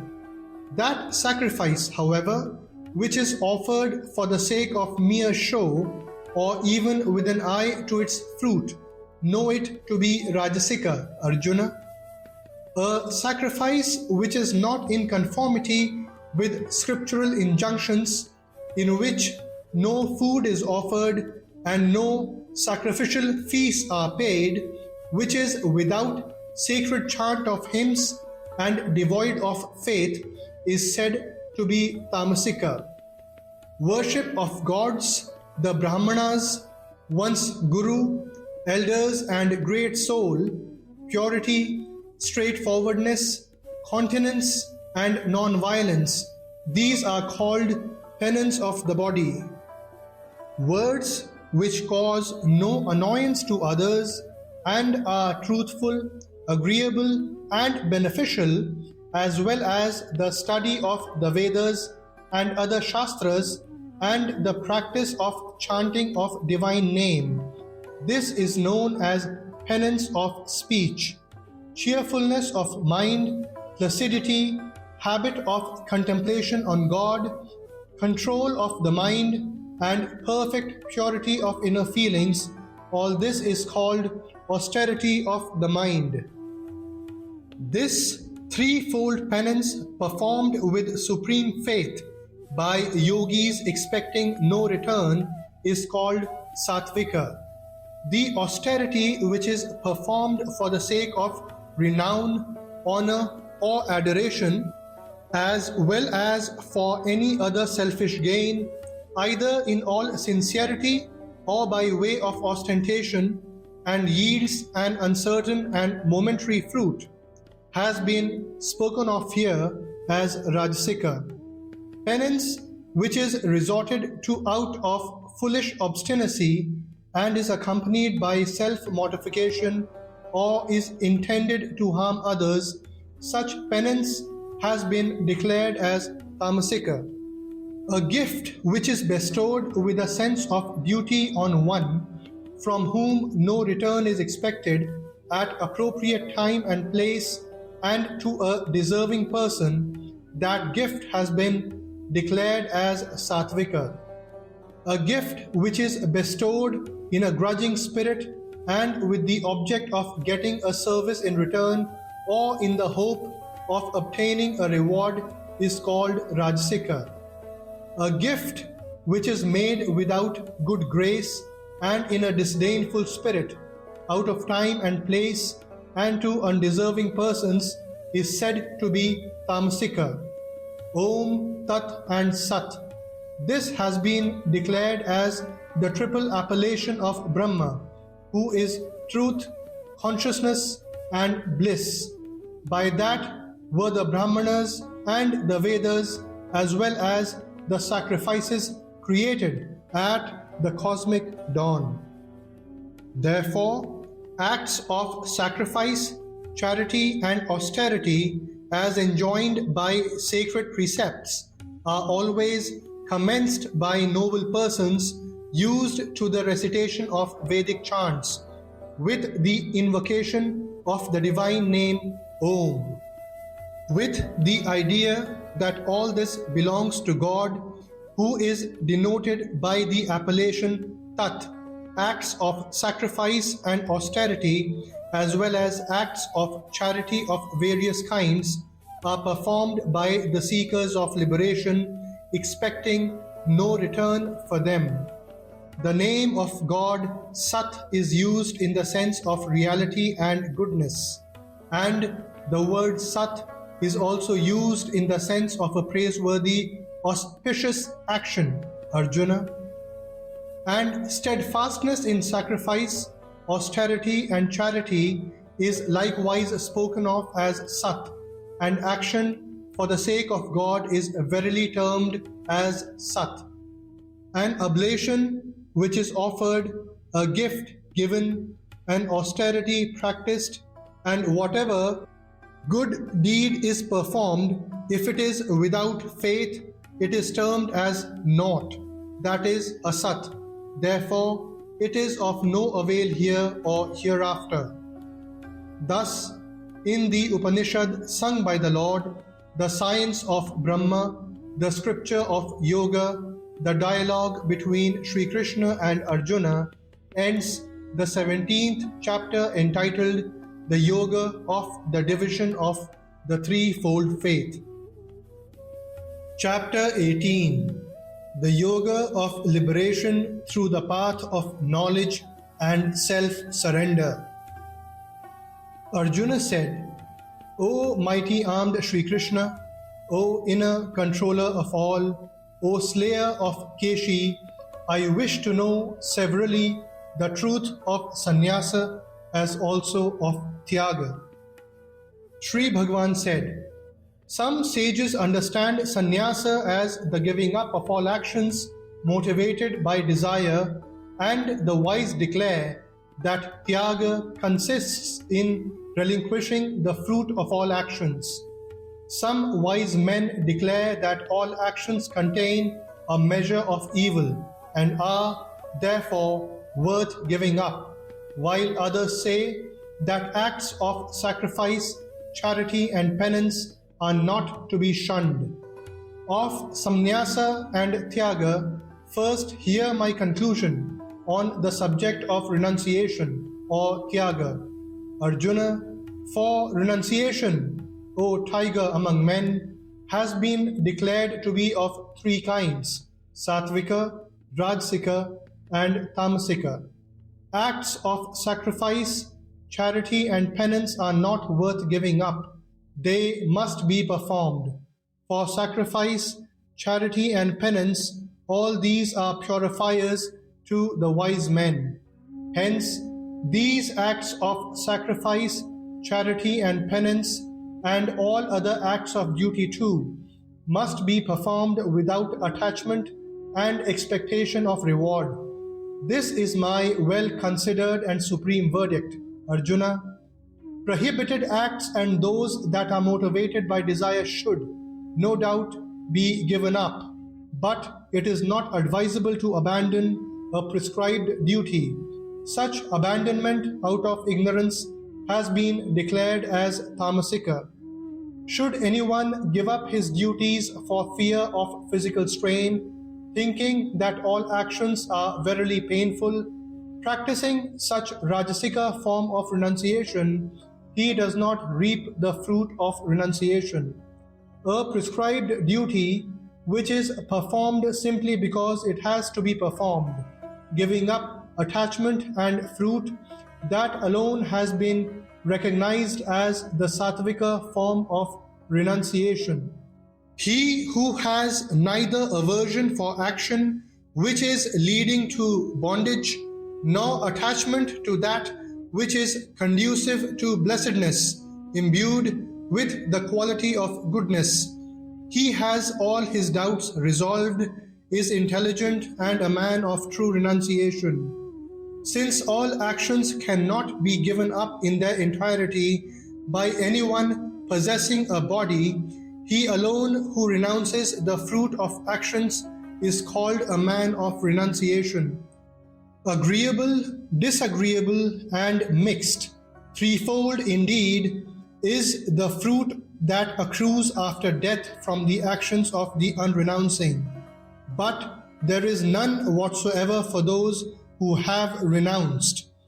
In the branch of learning known as Sankhya, which prescribes means for neutralizing all actions, the 5 factors have been mentioned as contributory to the accomplishment of all actions. Know them all from me, Arjuna. The following are the factors operating towards the accomplishment of actions, namely, the body and the doer, the organs of different kinds, and the different functions of manifold kinds. And the 5th is Daiva, latencies of past actions. These 5 are the contributory causes of whatever actions, prescribed or prohibited, man performs with the mind, speech, and body. Notwithstanding this, however, he who having an impure mind regards the absolute, taintless self alone as the doer, that man of perverse understanding does not view right.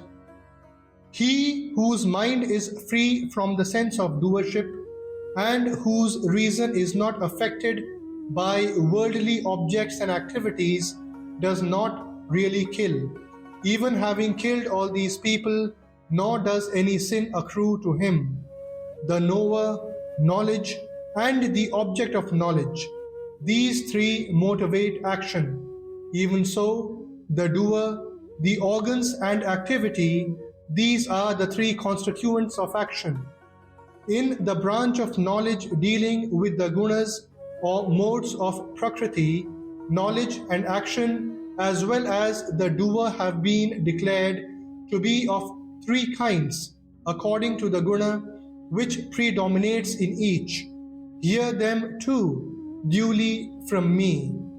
That by which man perceives one imperishable divine existence as undivided and equally present in all individual beings, know that knowledge to be sattvika. The knowledge by which man cognizes many existences of various kinds, as apart from one another in all beings, know that knowledge to be rajasika. Again, that knowledge which clings to one body as if it were the whole, and which is irrational, has no real grasp of truth and is trivial, has been declared as tamasika.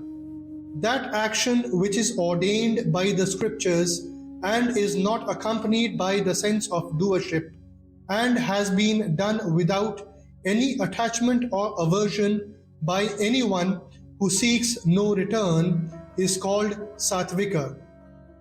That action, however, which involves much strain and is performed by one who seeks enjoyments or by a man full of egotism, has been spoken of as rajasika.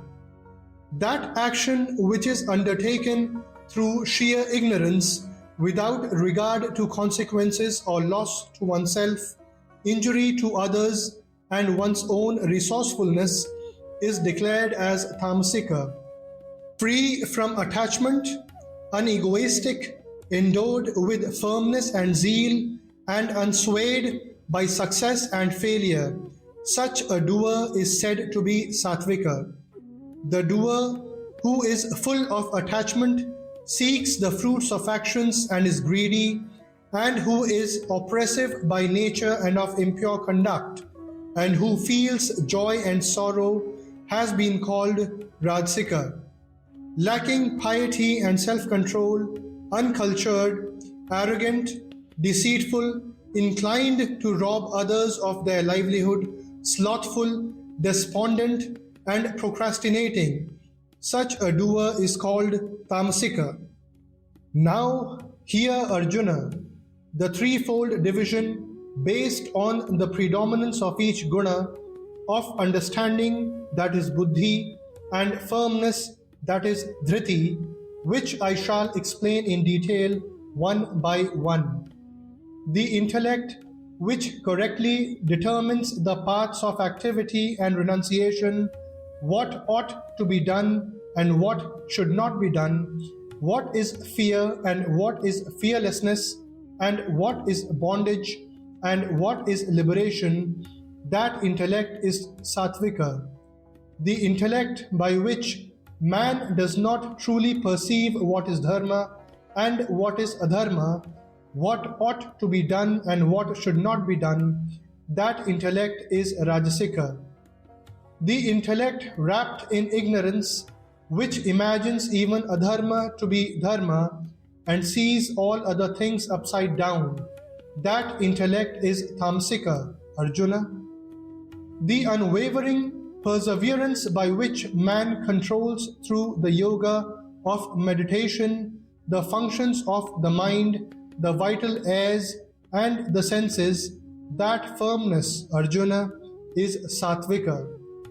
The perseverance or dhriti, however, by which the man seeking reward for his actions clutches with extreme fondness, virtues, earthly possessions and worldly enjoyments, that perseverance or dhriti is said to be rajasika, Arjuna.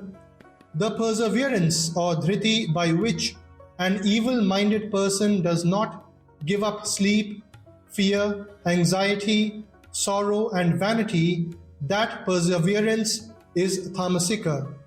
Now hear from me the threefold joy too, that in which the striver finds enjoyment through practice of adoration, meditation, and service to God, etc., and whereby he reaches the end of sorrow. Such a joy, though appearing as poison in the beginning, tastes like nectar in the end. Hence, that joy, born as it is of the placidity of mind brought about by meditation on God, has been declared as sattvika. The delight which ensues from the contact of the senses with their objects is eventually poison-like, though appearing at first as nectar. Hence, it has been spoken of as rajasika. That which stupefies the self during its enjoyment as well as in the end, derived from sleep, indolence, and obstinate error, such delight has been called tamasika. There is no being on earth, or in the middle region, or even among the gods or anywhere else, who is free from these three gunas born of Prakriti. The duties of the Brahmanas, the Kshatriyas and the Vaishyas, as well as of the Shudras, have been assigned according to their innate modes of Prakriti or Gunas, Arjuna. Subjugation of the mind and senses, enduring hardships for the discharge of one's sacred obligations, external and internal purity, forgiving the faults of others, straightness of mind, senses and behavior, belief in the Vedas and other scriptures, God and life after death, etc., study and teaching of the Vedas and other scriptures, and realization of the truth relating to God, all these constitute the natural duties of a Brahmana. Heroism, majesty, firmness, diligence, and dauntlessness in battle, bestowing gifts and lordliness, all these constitute the natural duty of a Kshatriya. Agriculture, rearing of cows, and honest exchange of merchandise, these constitute the natural duty of a Vaishya or a member of the trading class, and service of the other classes is the natural duty of a Shudra or a member of the laboring class. Keenly devoted to his own natural duty, man attains the highest perfection in the form of God realization. Here the mode of performance whereby the man engaged in his inborn duty reaches that highest consummation, from whom all beings come into being, and by whom the whole universe is pervaded. By worshipping him through the performance of his own natural duties, man attains the highest perfection. Better is one's own duty, though devoid of merit, than the duty of another well performed. For performing the duty ordained by his own nature, man does not incur sin. Therefore, Arjuna, one should not relinquish one's innate duty, even though it has a measure of evil. For all undertakings are beset by some evil, as is the fire covered by smoke. He whose intellect is unattached everywhere, whose thirst for enjoyment has altogether disappeared, and who has subdued his mind, reaches through Sankhya Yoga, or the path of knowledge, the consummation of actionlessness. Arjuna, know from me only briefly the process through which man, having attained actionlessness, which is the highest consummation of Jnana Yoga, or the path of knowledge, reaches Brahma.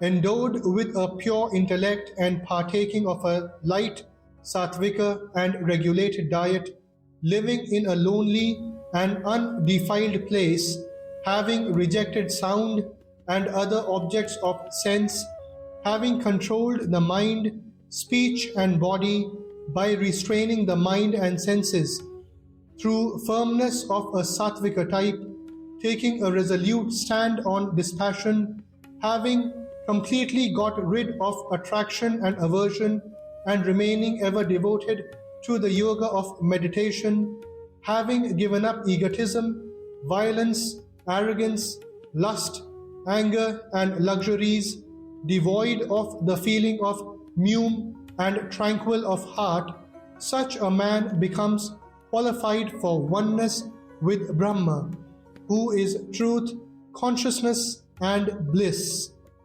Established in identity with Brahma, who is truth, consciousness and bliss solidified, and cheerful in mind, the Sankhya Yogi, who no longer grieves nor craves for anything, the same to all beings, such a yogi attains supreme devotion to me.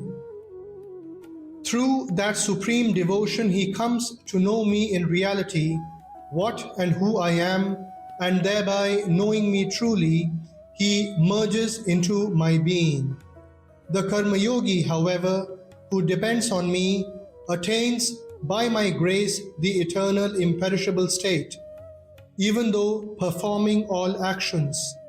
Mentally dedicating all your actions to me and taking recourse to yoga in the form of even-mindedness, be solely devoted to me and constantly fix your mind on me. With your mind thus devoted to me, you shall, by my grace, overcome all difficulties.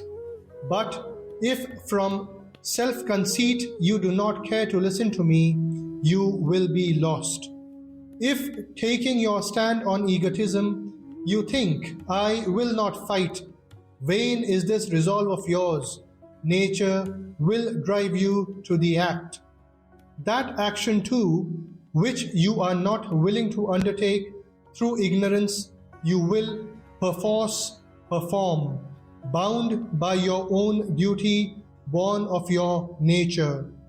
Arjuna, God abides in the heart of all creatures, causing them to revolve according to their karma by his elusive power or maya, as though mounted on a machine. Take refuge in him alone with all your being, Arjuna. By his mere grace, you will attain supreme peace and the eternal abode. Thus has this wisdom, the most profound secret of all secret knowledge, been imparted to you by me. Deeply pondering over it, now do as you like. Hear again my supremely profound words, the most esoteric of all truths, as you are extremely dear to me. Therefore, I shall give you this salutary advice for your own good. Give your mind to me, be devoted to me, worship me and bow to me. Doing so, you will come to me alone. I truly promise you, for you are exceptionally dear to me. Resigning all your duties to me, the all-powerful and all-supporting Lord, take refuge in me alone. I shall absolve you of all sins, worry not. This secret gospel of the Gita should never be imparted to a man who lacks in austerity, nor to him who is wanting in devotion, nor even to him who is not willing to hear, and in no case to him who finds fault with me. He who, offering the highest love to me, preaches the most profound gospel of the Gita among my devotees shall come to me alone. There is no doubt about it. Among men, there is none who does me a more loving service than he, nor shall anyone be dearer to me on the entire globe than he. Whosoever studies this sacred dialogue of ours in the form of the Gita, by him too shall I be worshipped with yajna of knowledge. Such is my conviction. The man who listens to the Holy Gita with reverence, being free from malice, he too, liberated from sin, shall reach the propitious worlds of the virtuous. Have you, O Arjuna, heard this gospel of the Gita attentively? And has your delusion born of ignorance been destroyed, O Dhananjaya, conqueror of riches? Arjuna said, Krishna, by your grace my delusion has been destroyed and I have gained wisdom. I am free of all doubt. I will do your bidding. Sanjaya said, Thus I heard the mysterious and thrilling conversation between Sri Krishna and the high-souled Arjuna, son of Kunti. Having been blessed with the divine vision by the grace of Sri Vyasa, I heard in person this supremely esoteric gospel from the Lord of Yoga, Sri Krishna himself, imparting it to Arjuna. Remembering over and over that sacred and mystic conversation between Bhagwan Sri Krishna and Arjuna, O King, I am thrilled again and yet again. Remembering also again and again that most wonderful form of Sri Krishna, great is my wonder and I am thrilled over and over again. Wherever there is Bhagwan Sri Krishna, the Lord of Yoga, and wherever there is Arjuna, the wielder of the Gandiva bow, goodness, victory, glory, and unfailing righteousness will surely be there. Such is my conviction. Thus, in the Upanishad sung by the Lord, the science of Brahma, the scripture of Yoga, the dialogue between Sri Krishna and Arjuna, ends the 18th chapter entitled The Yoga of Liberation through the Path of Knowledge and Self-Surrender.